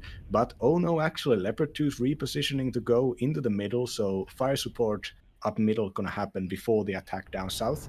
Now the middle is way bigger prize than Oscar, of course, and as I mentioned many times, it is also very easy to defend with the chance, the opener chance to push through gone. Could be that the game just kind of becomes a hold X-ray and keep grinding up north with the support of the Leopard 2's game, but who knows? I mean, we have seen Kamahl, aka the TKS surprised us in the first match, and it really is only a single overextension away. And with a pretty nice network of 1, 2, 3, 4 Milans up north and 2 Milans down south, stuff could happen. Yeah, Gazelle, Lycée moving around, Sicherungs coming in there as well, and BGS trying to move in, and yeah, F104 Starfighter here trying to get around, gets the Mark Milan at least. That's not a massive kill, that's not the Leo 2A3 that you were hoping for there, as you can still one-shot those. Like, the Starfighter can be pretty annoying in that regard, but on the other side, there's also chances for iHawks here that can just one-shot them, kill them again, so your air play on this map is always limited until because it is pretty easy to shut down. It is pretty easy to get 2-3 AAPs to shut down the whole front line onto the battlefield. And yeah, as I said, I don't quite get why this map when you want to play TKS. And the P4s and the M48s here holding out. Starfighter comes in around again, goes for the Leo 1A1, does miss, and takes a lot of damage there. Might even get taken out. Mirages and Starfighter fighters coming around. Might go for the Harrier. Find a good hit there. Can they find the kill? Yes, they can. And they can get out. That's a good kill. The Harriers are not super expensive, but obviously a kill on a plane is a kill. And yeah, the +2 for now is going on.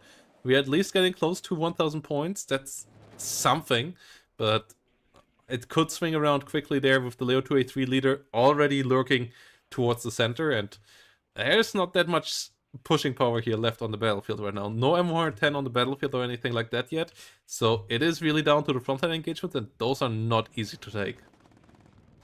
Yeah, I have a feeling that the air investment, the constant air investment, doubt it's going to pay off. It is the 35% accuracy for the missiles, and the fact that these things get one shot by heavy AA. I'm sorry. I just think that in the next 10 minutes, as counterattacks are going to be happening, most likely massed infantry counterattacks, just having any kind of artillery out there, that's one of the things you want, because you're not going to be able to counter the enemy, and the air investments are just sorely not working out. Yeah, and yeah, Luxus and stuff coming up here in the north. Is your microphone on the normal settings right now? Because yeah, you're cutting out in the weird intervals right now. Nothing has been changed, but yeah. Okay. I may have opened a web tab, but yeah. Okay, that shouldn't be the issue. Like, it feels like your gains gauge is too high, or so that it cuts off like when you stop talking, and then it only activates a second too late. But I'm not sure. Like, yeah. Damn, I haven't touched anything. Okay. Yeah, Palchimega P1 here. Get overrun in the north. It's not super bad, but yeah, it's a bit weird. Palchimega BGS and Sekirong's holding out in the center. M48's pushing forward. Leo 2A3 trying to get around.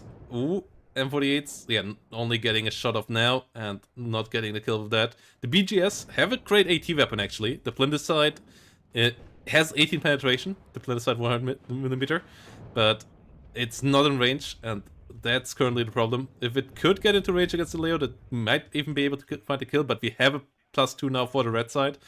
And yeah, TKS is struggling to keep it up here right now.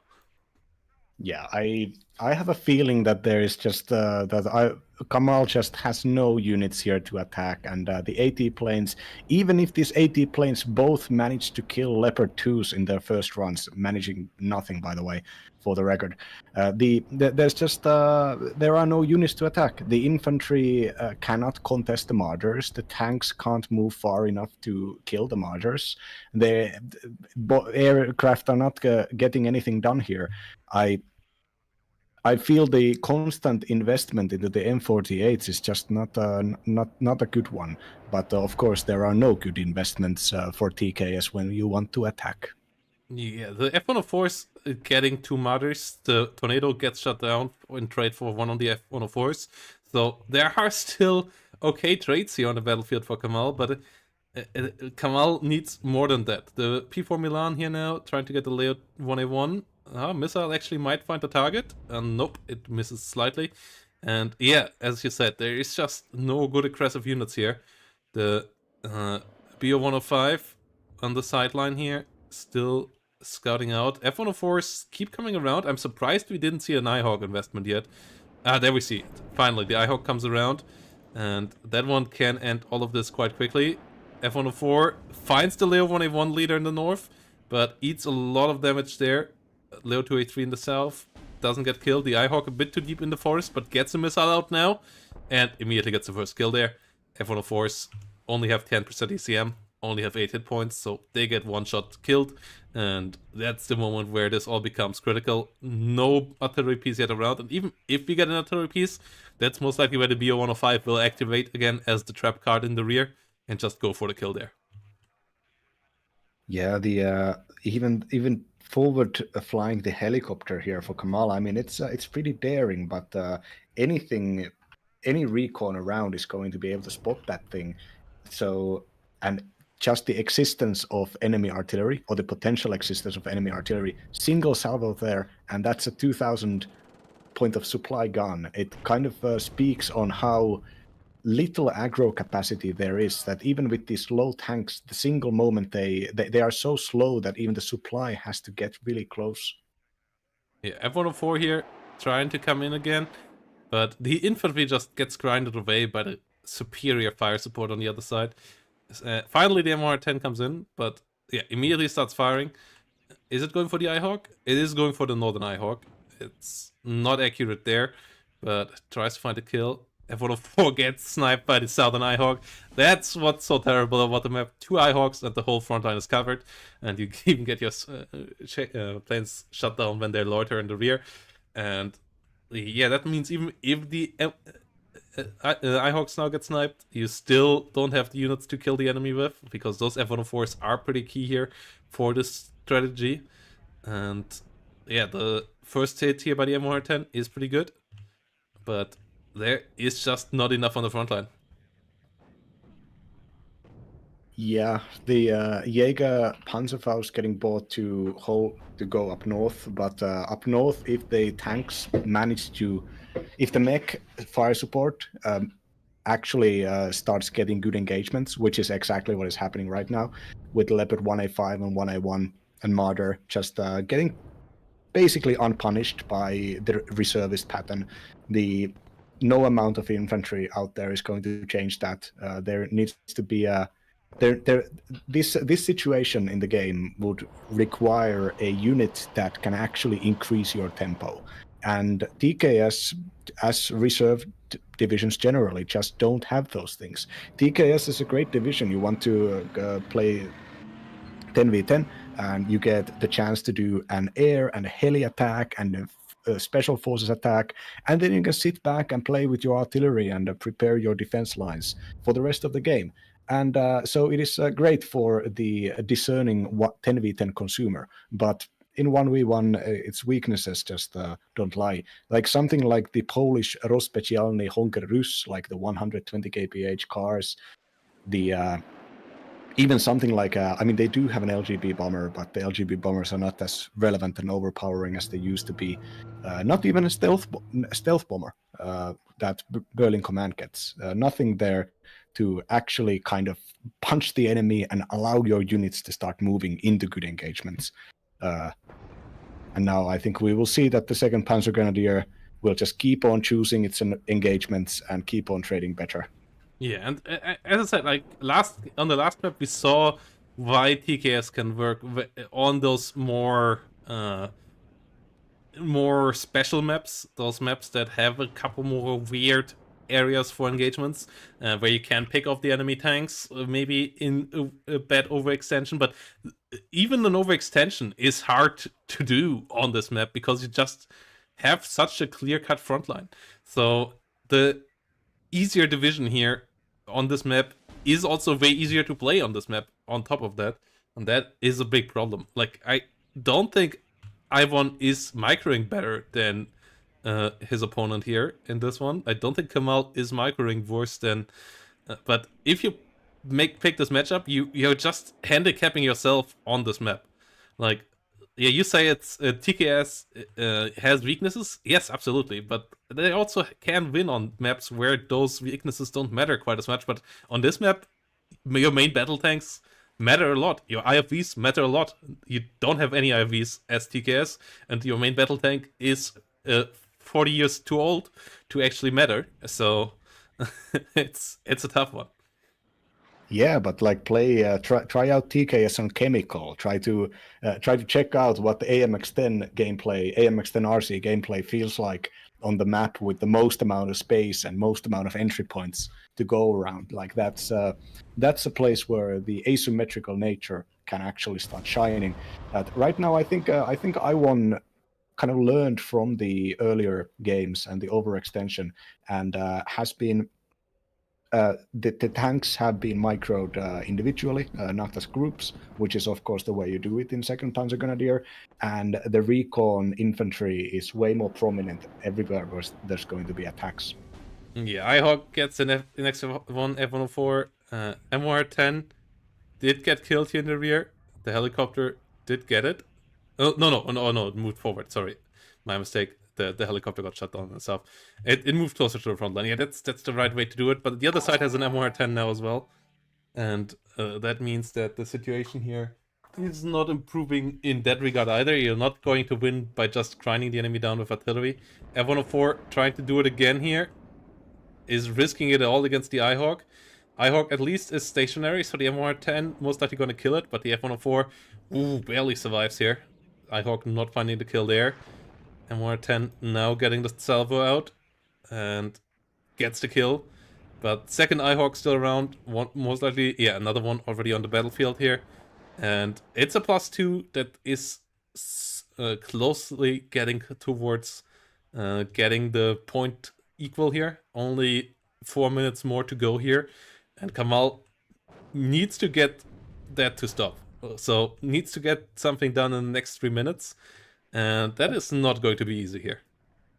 Yeah, even if the infantry here can pass this gauntlet of artillery and mech fire and get into the zone where a single panzer grenadier is holding it right now, they can't hold. They can't push further. The concave has been built here to be a killing field, and for the German infantry, or well, the West German, the left West German infantry, the fire support with the AMX-10 and the M48s is not going to be able to challenge the Leopards.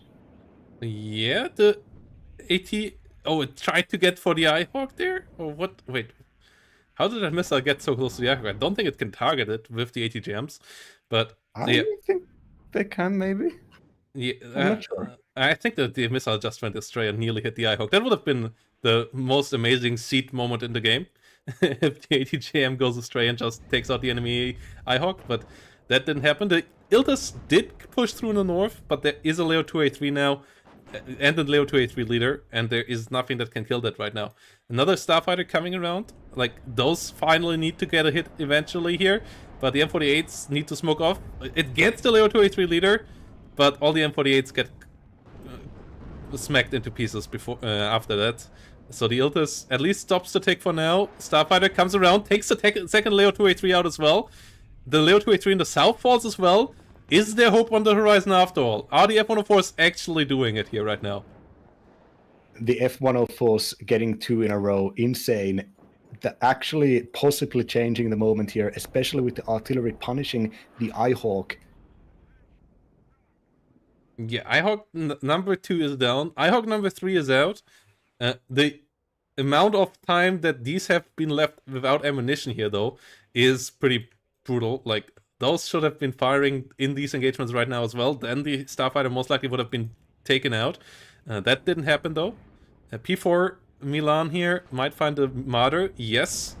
And currently no CV for the north, but more units coming around. Oh, Eyehawk gets bombed here. Yeah, it doesn't have ammo. It can't retaliate, and the Eyehawk gets killed off.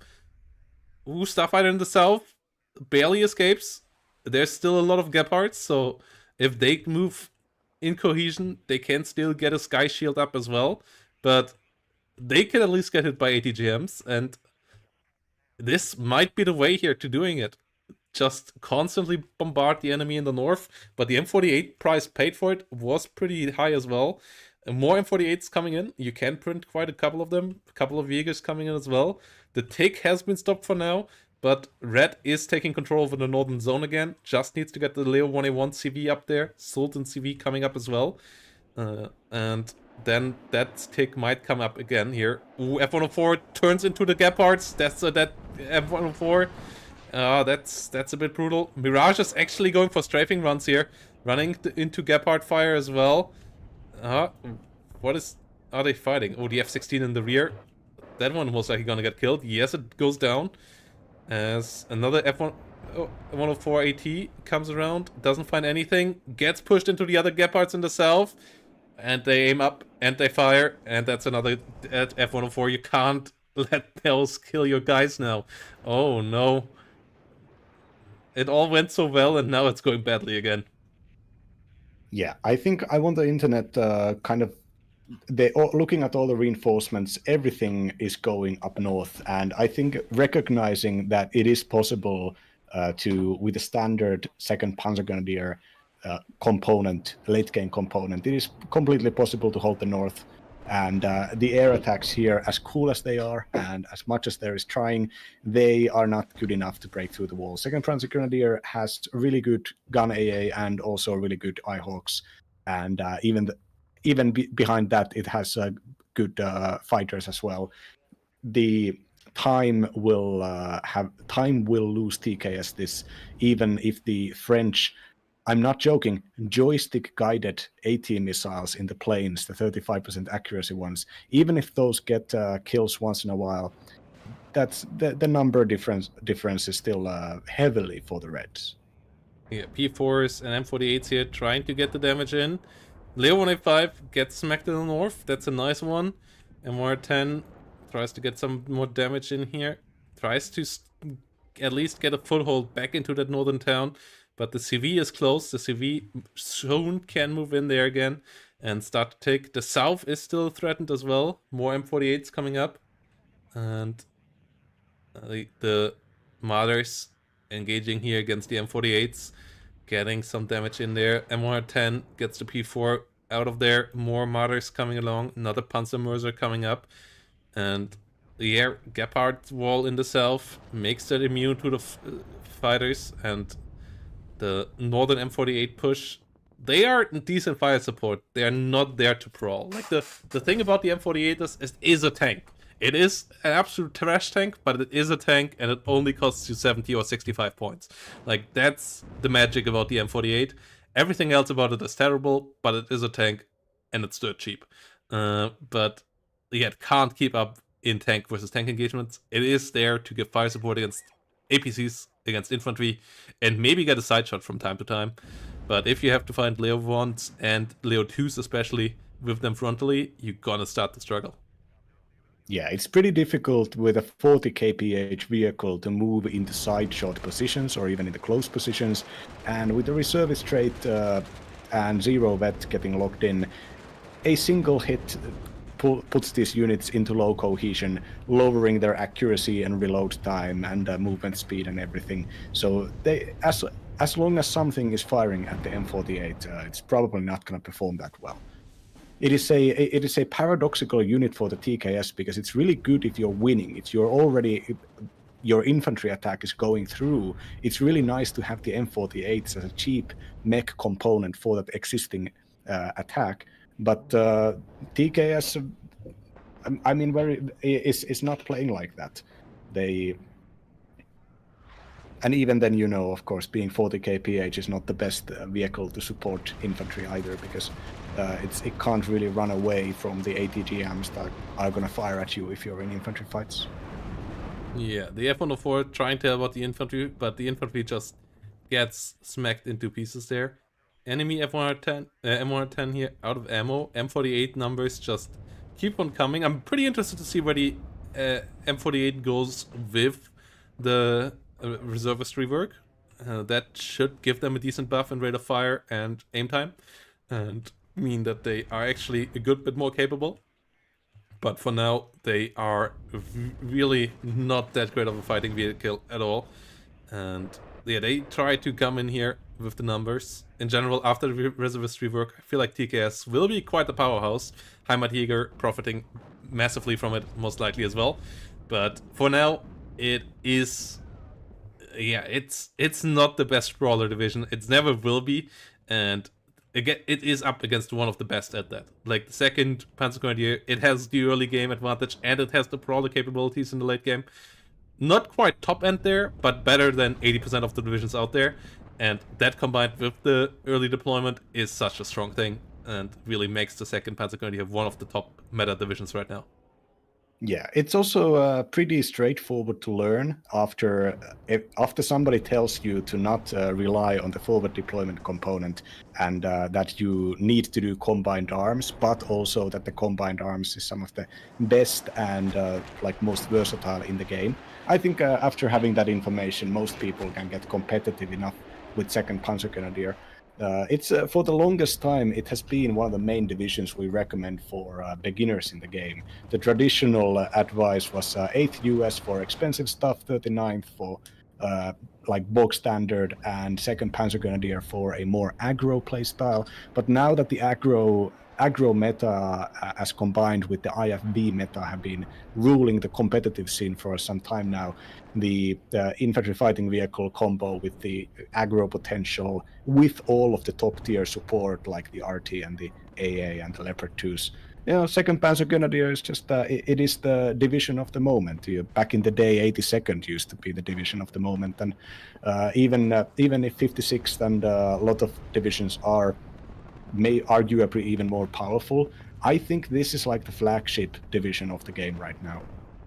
Yeah, Leo 283s pushing forward, and Ilteschurung's getting smacked around everywhere. The red side already is ahead in points, so it would need now a take here from the blue side, and that is not going to happen.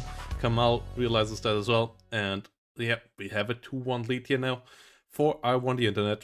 As Kamahl, TKS play is really solid. Like, the fundamentals are there. just on a different map.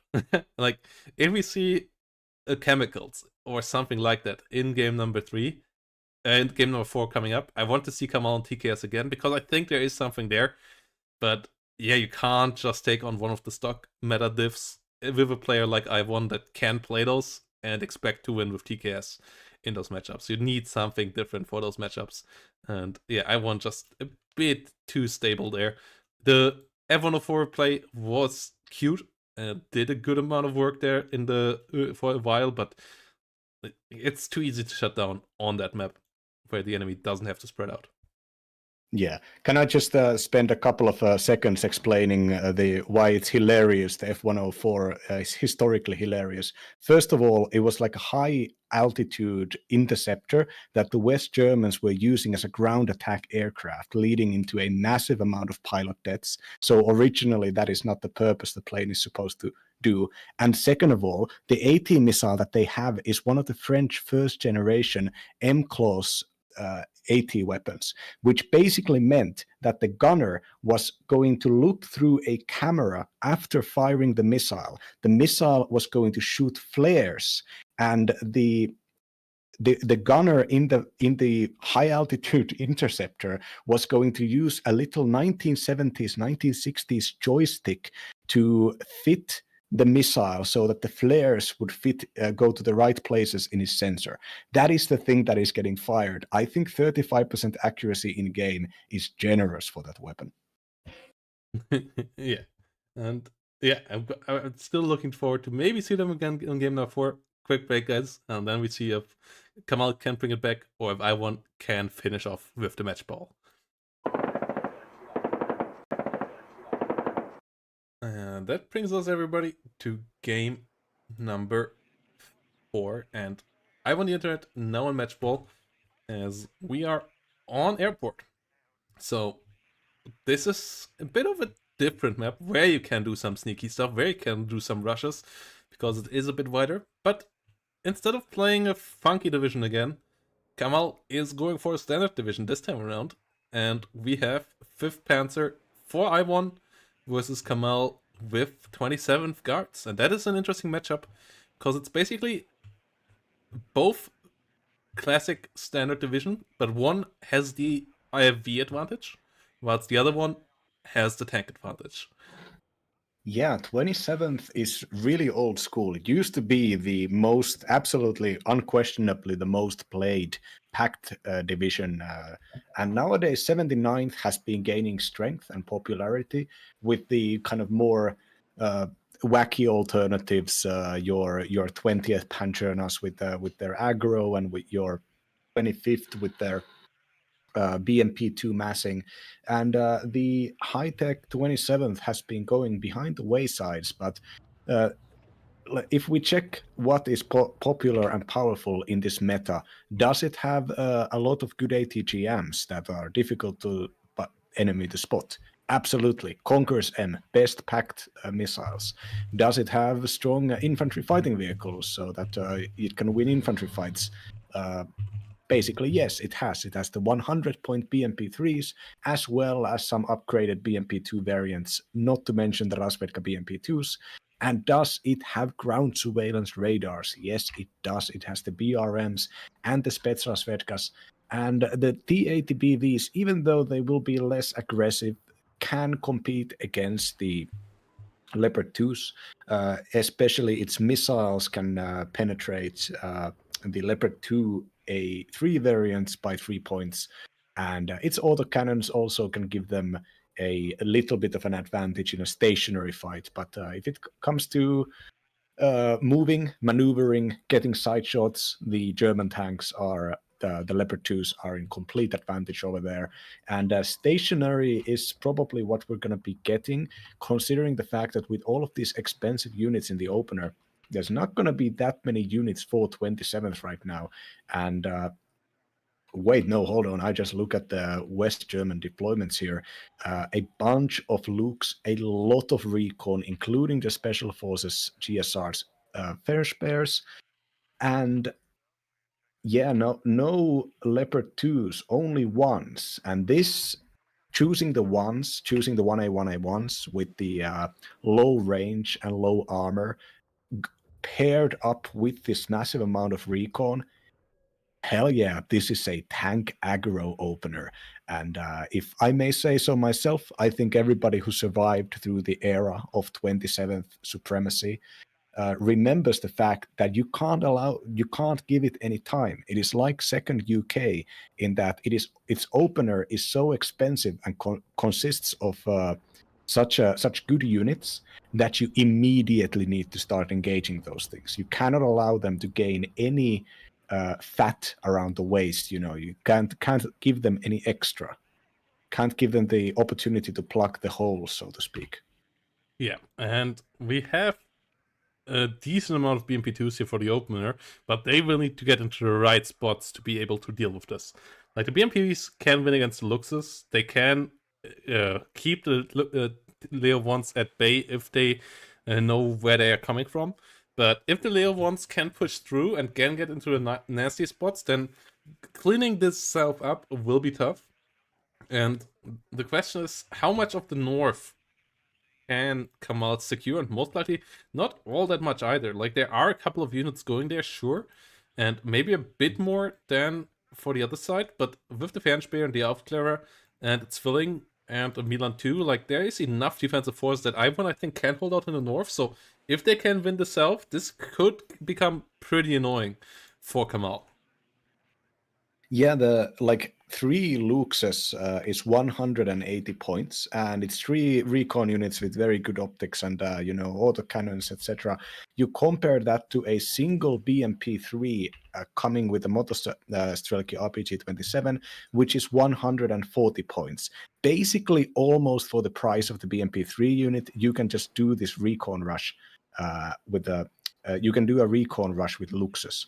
And I was mistaken, there are not 3 Luxus, there are 2, and the rest of them are Rasits. Rasits are, of course, exceptional optics, ground surveillance radar units, so they have their own little bonus there. The 27th does have an air component, and that air component basically always gets played because the air component is there to plug in the gaps that are left by expensive units. But it is not that powerful. There's like 1 card of bombers, 1 card of AT planes, not even bombers, I believe they have rocket planes, and then a couple of cards of MiGs. Yeah, and the MiGs here coming out early. You don't have any long-range AA, that's why the MiGs are pretty key as well, with their good R-27R missiles. And they control the sky. The Lux and the Fuchs Razit, number 1, get found out. BREM will be able to spot the Leo 1A1 push coming along as well, as it comes around here from the side, though it might get spotted on its own here in a second, trying to hit the Lux. Lux also hunting from the MTLBU in the south. Pilot injured, and the Motorrad once more not disengaging there out of there for Kamahl, but the Lux got BRM push a bit too close though. Get spotted, smoke off a bit too late, and get killed off. Milan 2 now hunting for the BMP2, but BMP2 is at least disengaging, is trying to get away there. Dodges the first Milan 2. Milan 2 has still 5 more missiles though, so more of them to come. Firing against the other BMP3s now, and does get to stun one, but doesn't get the kill. BMP2 in the south now gets killed off though. Conquers coming along, trying to find some damage.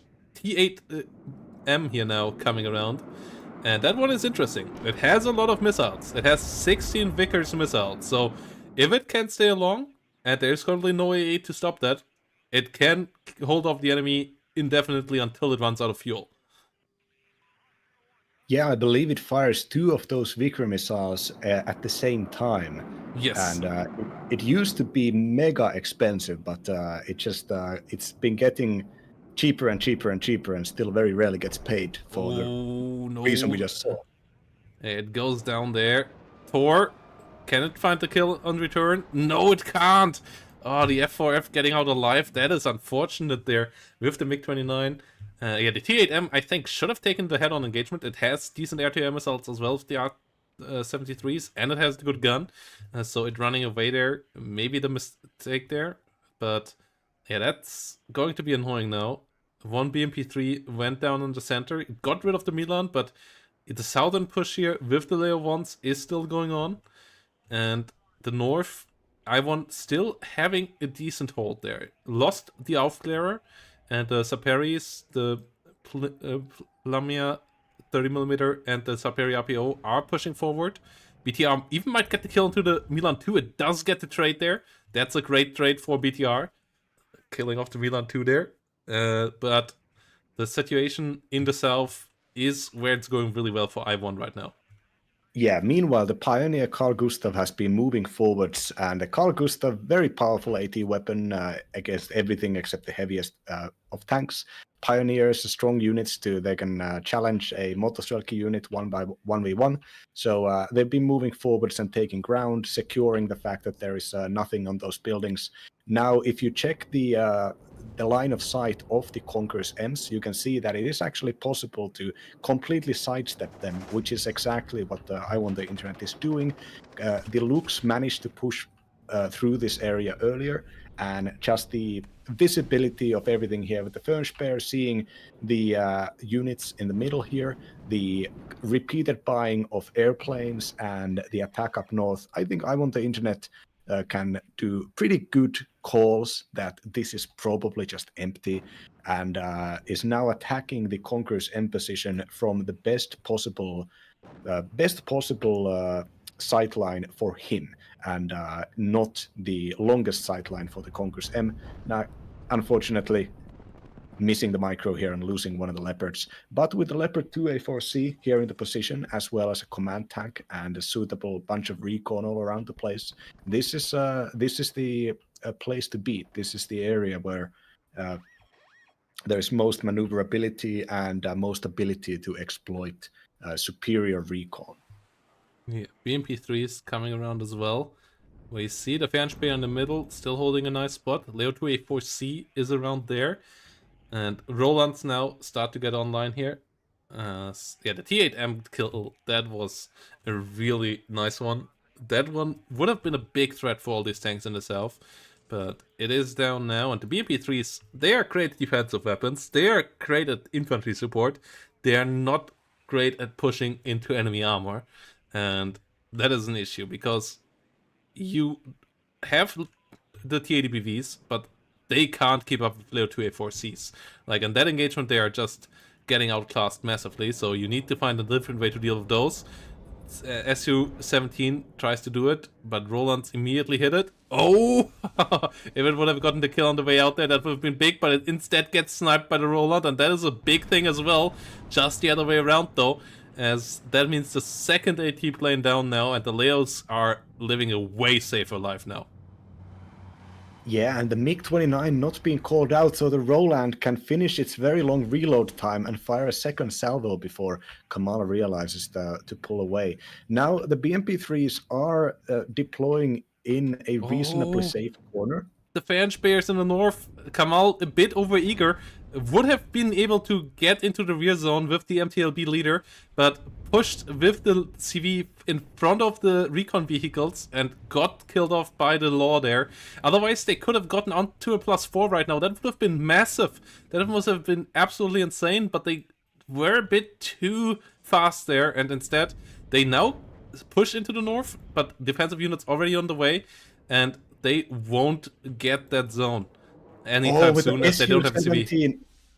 SU-17 completely whiffing two perfect side shots against the Leopard 2A4C. That was really bad luck for Kamahl. That could have actually kind of started switching the southern side's balance of power here. With only Jaguars and now a helicopter, ATGM helicopter, coming to stop the attack in the middle, I'm afraid, oh no, Kamahl might not be looking here. Engaging these Jaguar 2s is the right choice, considering the BMP-3 missile is way more powerful, way faster and more practical here than the Jaguar's TOW 2, but the Jaguar also has smoke and managed to use that to dodge the first BMP-3 missile, and the BMP is not responding.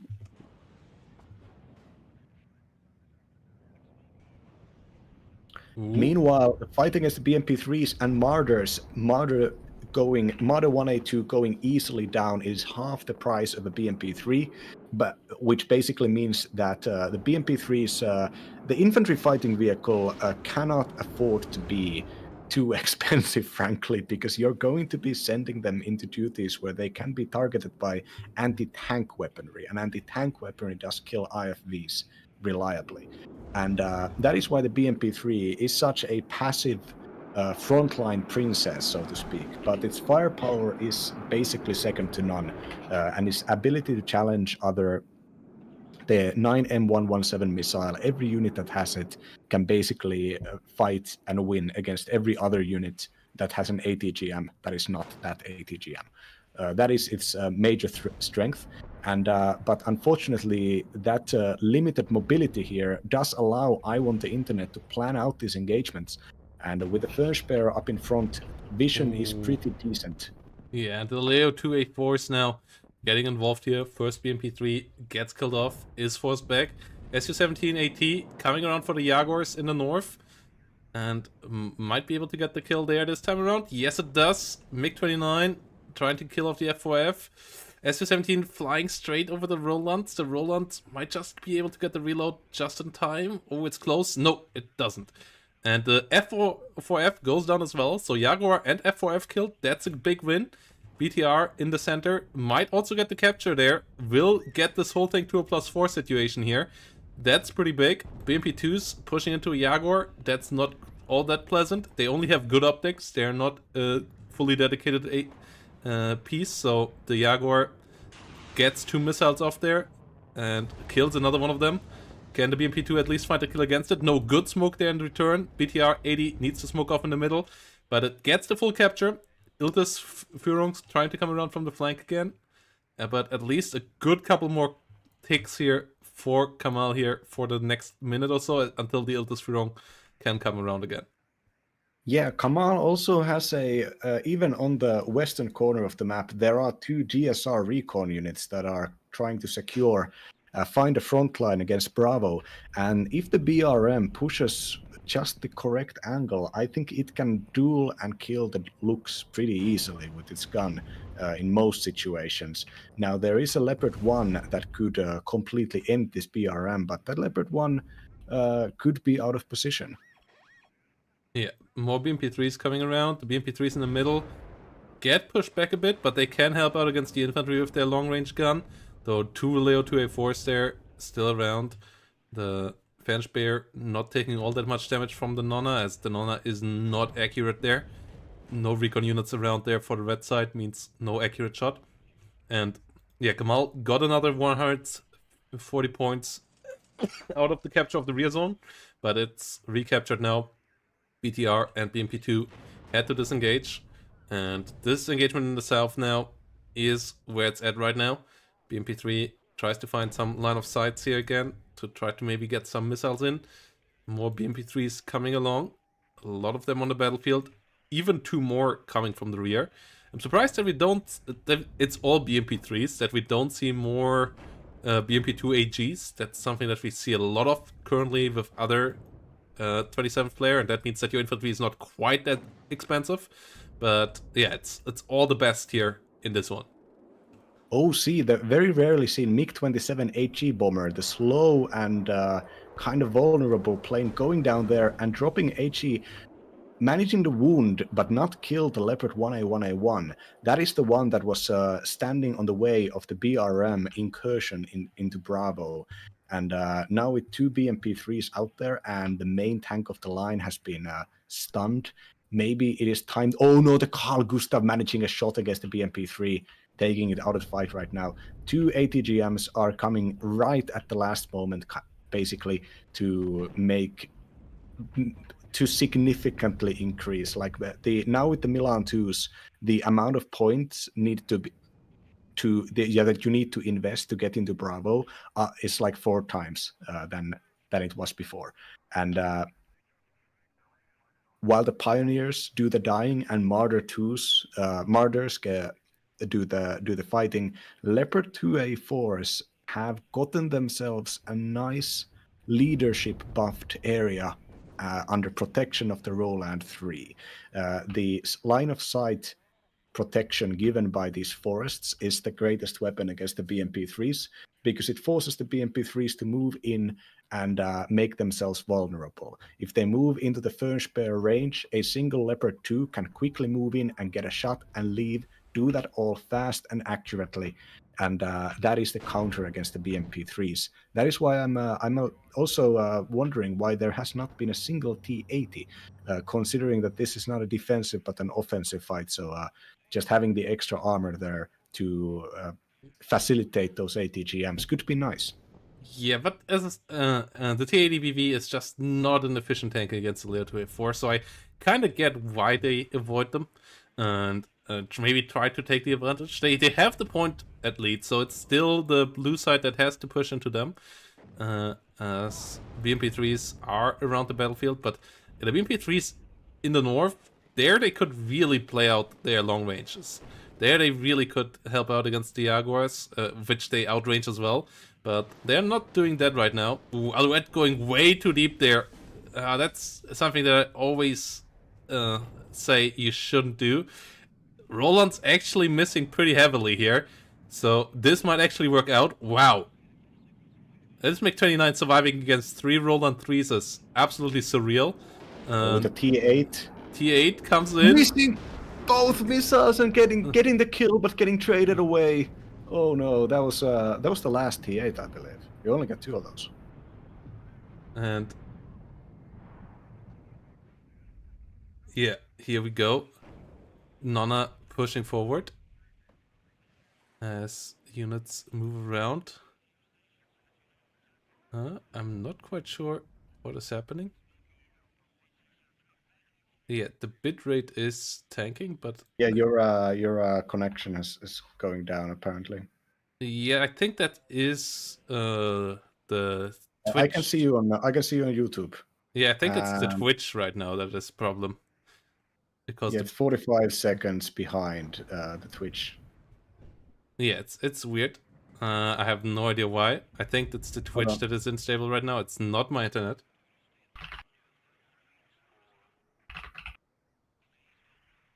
Oh no. Sorry for everybody watching on YouTube, but like 3/4 are watching on Twitch, so we do have to talk about this. Meanwhile, what's happening in the front line? Not that much. Luke's defending Bravo, smokes off and gets back, so increased pressure coming from Kamahl to push into Bravo. But meanwhile, Milan 2s are in position to slow this attack down. Nona's targeting Mother Milans, but not the heaviest weapon there. Nona is very good for what it does, but it's not great against. It's not value against armored targets. Yeah, the Nona here trying its best, but it's not working out. And yeah, I'm not quite sure what is happening there. In the middle, there's the Acid tries to come around, but not quite working out. And yeah, I don't see how the Panzer Grenadiers and Co. can get this back easily here right now against the BMP3s, but with the South so stable under control, Iwon just has to get this job done in the middle. Like, that's the big thing here now. They only have to get one zone, and that is absolutely possible. Yeah, there are the only ATGMs out here are in vehicles, and that means that they can be killed by ATGMs. And so the lack of HE damage, the relative lack of HE damage, only having the tank guns and a few modules here, that's not as relevant because even the tank guns can easily deal with the Motorasvedka and Motostrelki if the mechanized force gets taken out. And the BMP3s, they have 5 armor, they have the good missiles, but if they are microed against, they can't deal with tank guns. And yeah, BMP3 is moving back here now. So yeah, Milan 2 trying to get the kill there. Motostrelki's moving around. TADBV coming forward. A lot of BMP2 3 and BMP2 AGs trying to get the kills there. Not quite able to do that. Leo 1A5s and Leo 2s, they are still in great number. And yeah, the Leo 2A4 is such a fantastic asset. Like, it's higher accuracy, it's great agility, both in being able to move so fast and also having a great stabilizer, and its extra penetration on the gun make it so much better than the T80BV.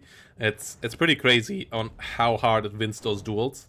As currently here in this matchup has 10% more accuracy, 2 more pen, and an extra frontal armor. So the T80BV is outclassed by a lot, and that is a massive issue for those tanks here of Kamahl. Like, it doesn't quite look as big if you don't know the game, but on these levels, every single pen is already a nice advantage, and having 2 pen more than your enemy and an extra frontal armor is pretty massive. Yeah, and with the veterancy buff, the unstressed leopards will also have a better rate of fire. But of course, if the fighting keeps going on, then the autoloaders of the T80s will compensate for this. And but really, it's the fact that Kamahl's every attempt of Kamahl to attack has been failed, has been faced by the Leopard micro, and the Leopard micro is working very well. That's the reason why Leopard 2 divisions got banned on the upper levels during finals. And really, the question is that 350 points and 20 minutes left. That's basically nothing to achieve in 20 minutes when you already pushed the enemy halfway across their own middle zone. And with the M109 howitzer targeting the Conqueror's M missile in the towers could maybe kind of speaks to the fact that the Conqueror's M is a trap unit. It's basically supposed to punish the leopards if the leopards push too close to the BMPs. So if you're already pre-destroying the Conquerors in those towers, that is, and with a Panzermörser coming in here, the Panzermörser can lay down a smoke barrage, and that can smoke out a single wall of ATGMs. You use that time to engage a bunch of other BMP3s, and by the time the next BMPs are up to fight, the Leopard 2s will likely be too close. I mean, that is the platonic ideal of attacking this with a mech. And seeing that we're not seeing any infantry come up here, I think that's the way that this is going to go. There is also a Mars, a cluster artillery rocket barrage weapon. Yeah, and very expensive. It's getting closer, and it's really good against the BMP2s and the BMP3s here, if they get caught out by that. The Leo 283 leader now coming in for the middle, getting the tick online now.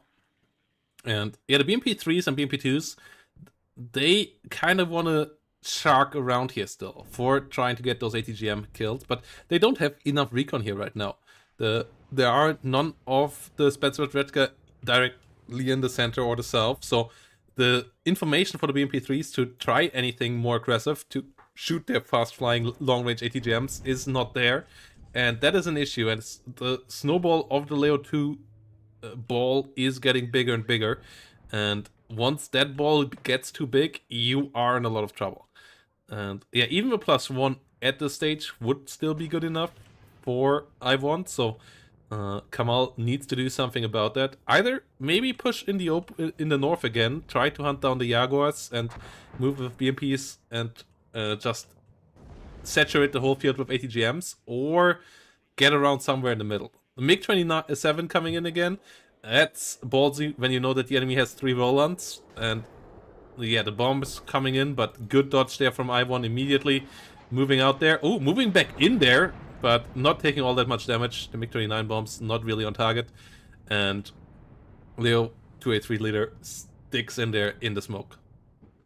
Yeah, I just want to bring a little bit of attention to next to Bravo. Like, Kamahl has done a picture-perfect job of pushing the recon close to the zone, and there's no way they're going to push in because there are 2 tanks and a Marder waiting, and no reinforcements likely are going to be spent into attacking Bravo. But just, when you are, even if you're playing passively, even if you're defending, you always want to apply pressure where pressure can be applied, because that will draw your enemy's attention and their resources. So even if it doesn't really mean that much, just forcing the enemy to pay attention to Bravo by sneaking in those recon units, that's some good WARNO play right there. I appreciate it. Oh, T80BV getting double hit with a spalling from the Milan too, and now the T80s and BMP3s are not necessarily the best location. They're not being microed as the Milan 2 goes in there. Oh no, might there be actually a freezing event going because there's no micro. It's moving now, but at the same time, the Leo 2s in the north also pushing into the range where they can hurt the BMP3s in the north as well from that forest. So that's a scary situation as well, as if they push a bit closer, the BMP3s could be picked apart as well. We finally have artillery that hurts the Leo 283 leader, so that one gets pushed out for now. Motostrelki's coming around, but yeah, now the BMP3s get hit up. The ATGMs the other way around deal a bit of damage. BMP3 smokes up in time as well, though. With its 5 frontal armor, at least can take a bit of a beating. But yeah, has to get out there now. MiG-27 bomber coming around for the south this time around. But yeah, it's not dealing all that much damage against armored units. Gets there's a reason why nobody plays that plane. Just use the rocket planes if you need HE damage. Yeah, gets a good amount of damage there against the Leo, but doesn't get any massive amount of the work done. And the south is way too stable for I1. You can't really push that. You have to use your massive TADB and BMP3 plop for something. Your fast-flying ATGMs, they can be annoying. They can stun lock enemy tanks, but you have to use them for that. And the current lack of aggression is a bit scary when the enemy has a Mars, when the enemy has a growing Leo plop, gets more M109s online, and there is not that much artillery here for Kamahl. There is that one not on the battlefield in the front line, a second one coming up, so it at least can continuously ping the Leo when it gets there into the center zone. And it's only 14 minutes now, so there is a bit of a lead here that maybe can do something, but Conqueror's M got sniped by the M109, the Mars will get ready for another good salvo, and then eventually the Leo 2s will just come rolling. BMP3 finds that Leo 283 leader, gets some damage, but smoke now around, and it will get back in there, get to take online again. Yeah, one of the things that really seal the 5th Panzer status as one of the most juggernaut divisions is the Mars, is the fact that it has a hard counter to stacked concentrations of heavy units. Like you have your third armored, if it wants to play super late game, it gets the HA Abrams, the super heavy Abrams, the ones that cost like 350 points or something, and that's like the tool to win the absolute late games. But just having a heavy tank and the third armored also, it's a bit slow, and the connoisseur's approach for late game is to, instead of having the super heavy tank, you have the fast tank with the good weapons, and then you have supporting equipment that, if it hits, can absolutely like wreck face. And even if you just get a couple of shots off, as we are seeing right now, as it is targeting this T80BVK, I believe, just the effect that it has on an enemy who suddenly feels the need to start microing, moving around their units constantly. That's the stuff that you only get with super heavy divisions such as 5th Panzer. Oh, the BMP3 getting sideshot by a Milan 2 here. Yeah, the Milan 2 positioning here in the south is annoying. Not enough artillery around against that. And yeah, we see more BMP3s, more TAD is coming up. But there comes the Mars. The TADBVK is moving forward. That's the right direction to go, as the circle of war set up behind it. Yeah, sees that nicely. So the TADBVK won't take any massive damage. Oh, it goes really deep there. It should maybe stop there in a second. Even engages a bit against the Martyr there. Martyr gets a hit. Can the TADBVK finish it off? No. Should smoke off now in a second, as it will eat a second. Dangerously close to getting stunned. It got stunned now, and now the leopard pack moving into that little sliver of line of sight. But the AT does smoke itself off before anything bad happens. Now, a common mistake of using the Mars is firing the very long reloading 3 minutes of reload time salvo of 12 missiles. Firing it all at once, most likely not the most efficient usage. Generally, people do 3 shots and then they stop the salvo and choose a next target. That way, you can snipe off units with it. Yeah, and I would like to see Kamahl trying to get back towards Foxtrot with a bit of a jump from building to building, maybe, but that is not happening right now. Maybe even infantry moving through the open in the center, so that the it spots for the BMP3s and TADPVs that then could maybe push the Milan 2s out, push the Panzer Grenadiers out, and get us different angle, but the angle is not coming. 10 minutes to go. It's 200 points lead, but the blue side has a Leo 2A3 with a lot of smoke coming up again. And that will shorten the tech lead here continuously. It's 40 points per minute, so 5 minutes until it has caught up here. And it can win the game just by sitting in that corner for I1. The Nonas will fire immediately against that again, immediately stun it down again, immediately do some damage there, so it will have to go back and forth, maybe cycle with another CV getting in there, as the Leo 2A3 leader actually going pretty darn low there, getting stunned. It's not moving out there. Okay, that's a mistake. Only moving now. Gets sniped down, but there is a next Leo 1A5 leader and an Iltis leader there already.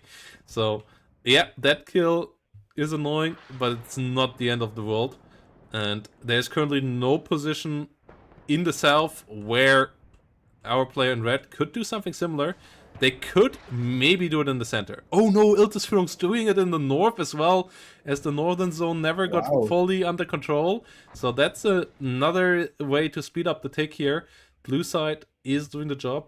I would like to see some similar smoke play and just going for the center, overwhelm the Fernspeer, and just take the center zone from red, where you could get way more points way quicker, but I don't see that happening right now. Like, in these games so far, Kamahl has been the way more shy player when it comes to the bigger engagements, not really seeking them, and it has been similar in this game so far. They are playing the defense game here, and it's staying this way as well. Ooh, TDBV getting the bailout there. That is super annoying. Mechanized forces are attacking now on the southern and the middle front right now. But Milan 2s, with good hits there. TADPV smoking off. BMP3s pushing against Leo 2s. That is a risky maneuver. They get ATGMs out there, but only pushing the Leos back, not really getting any kills there. BMP3 able to fire against the Leo 1A5 there, but BMP3's dying now as well. And 8 IFVs down without anything to show for it. That is not fantastic. Leo 1A5 in the middle doesn't get sniped by the SU-17 either, as a new smoke blob comes up. The units in the north haven't found the Iltis Führungs yet. Infantry coming in for those as well. Marder Milan's getting murdered in the open field, but that's about it here. And the Nonas not really getting the kills. Marder's getting murdered, but that's fine. I shot in the Leopard 1A5 there. And yeah, I like to call the smoke into corner and then get your leader in tactic. I call it the old-fashioned because it is literally the oldest trick in the book here.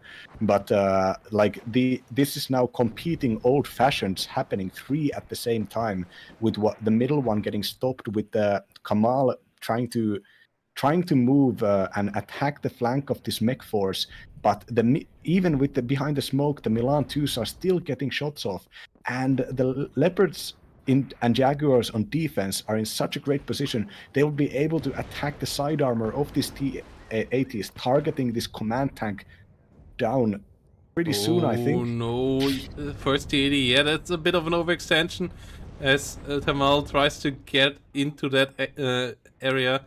I still feel like Kamahl should have played the north more, because that's where the perfect, really long-range ATGM areas are. That's where the BMP3 can rule. In the south, there's still more tanked territory instead of ATGM territory. Knife fighting distances. Can they find it? or can the TADBV at least capture the full zone for a while? That would be big. No, it gets sniped before. It gets sniped before. The Leos do find it in the smoke, and another TADBV is starting to move out there. It did stop the tick, but actually it is currently blue side that is ahead by 4 points here.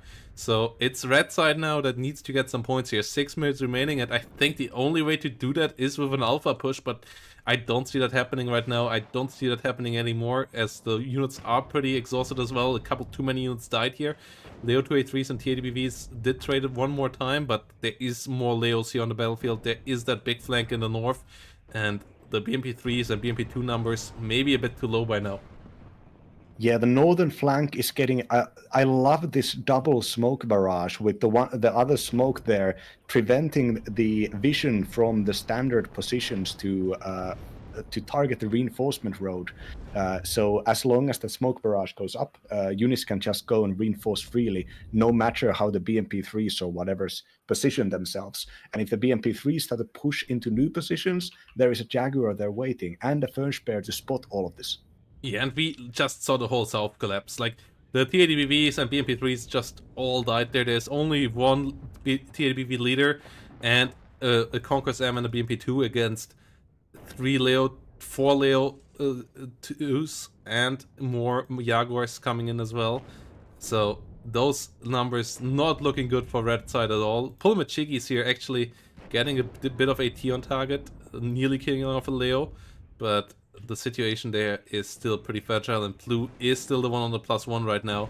So as I said, like, red needs to find a take somewhere, and I believe the only way where that potentially could be useful is the center. If you could get that captured and get it on to a +3, +4 for a while, that could turn the game around. But the BTR is not moving there. The fan spares are still in the way, and I don't think we will see a big smoke play for that, as it hasn't been on the mind of the red player yet, and if it wasn't there 3, 4, 5 minutes ago, I don't believe it will get there within the next minutes. I think they are fully focused on surviving here right now, but that's not going to win you the game.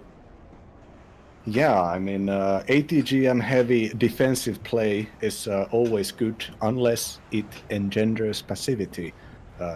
A reference to all of my real nerds out there. But yeah, this we have seen since the TKS games, with all of these games, really, we have seen Kamahl, aka Sinon, try to play a strategy that relies on their opponent periodically making bad calls.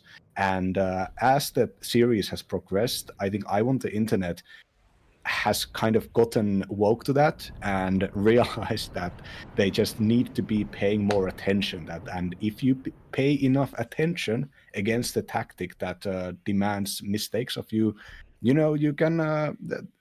There's very little that the defensive players can do after that. Of course, the TKS and the map picks were a bit questionable. TKS could have performed better on other maps, I believe, and. If there had been some other divisions than TKS, considering how close some of those early engagements went, maybe this wouldn't, maybe these games wouldn't have gone like this. But I think this is a very good example of how solid Protestant play, no special bells and whistles, just learn the strategies, learn the unit combinations, learn the maps, and do the strategies that will give you the ability to be versatile, even if you mess up, even if if your strategies don't immediately go well. Make sure that you have a like varied combined arms force that can actually survive, and your game tempo can survive you losing a couple of units. And that is the way to do these slow mid to late game attacks. And I think Kamahl has been an excellent test case in how even your most drilled defensive gameplay can be slowly dismantled, even if, as we see, it is only by 70 points. Yeah, but Iltos is coming up, and Kamahl is now trying to move around for way too slow flank for the south. As I said, Alpha was the way. Alpha was pretty open there, but Kamahl never was a risk taker in this series, and they don't take it now either.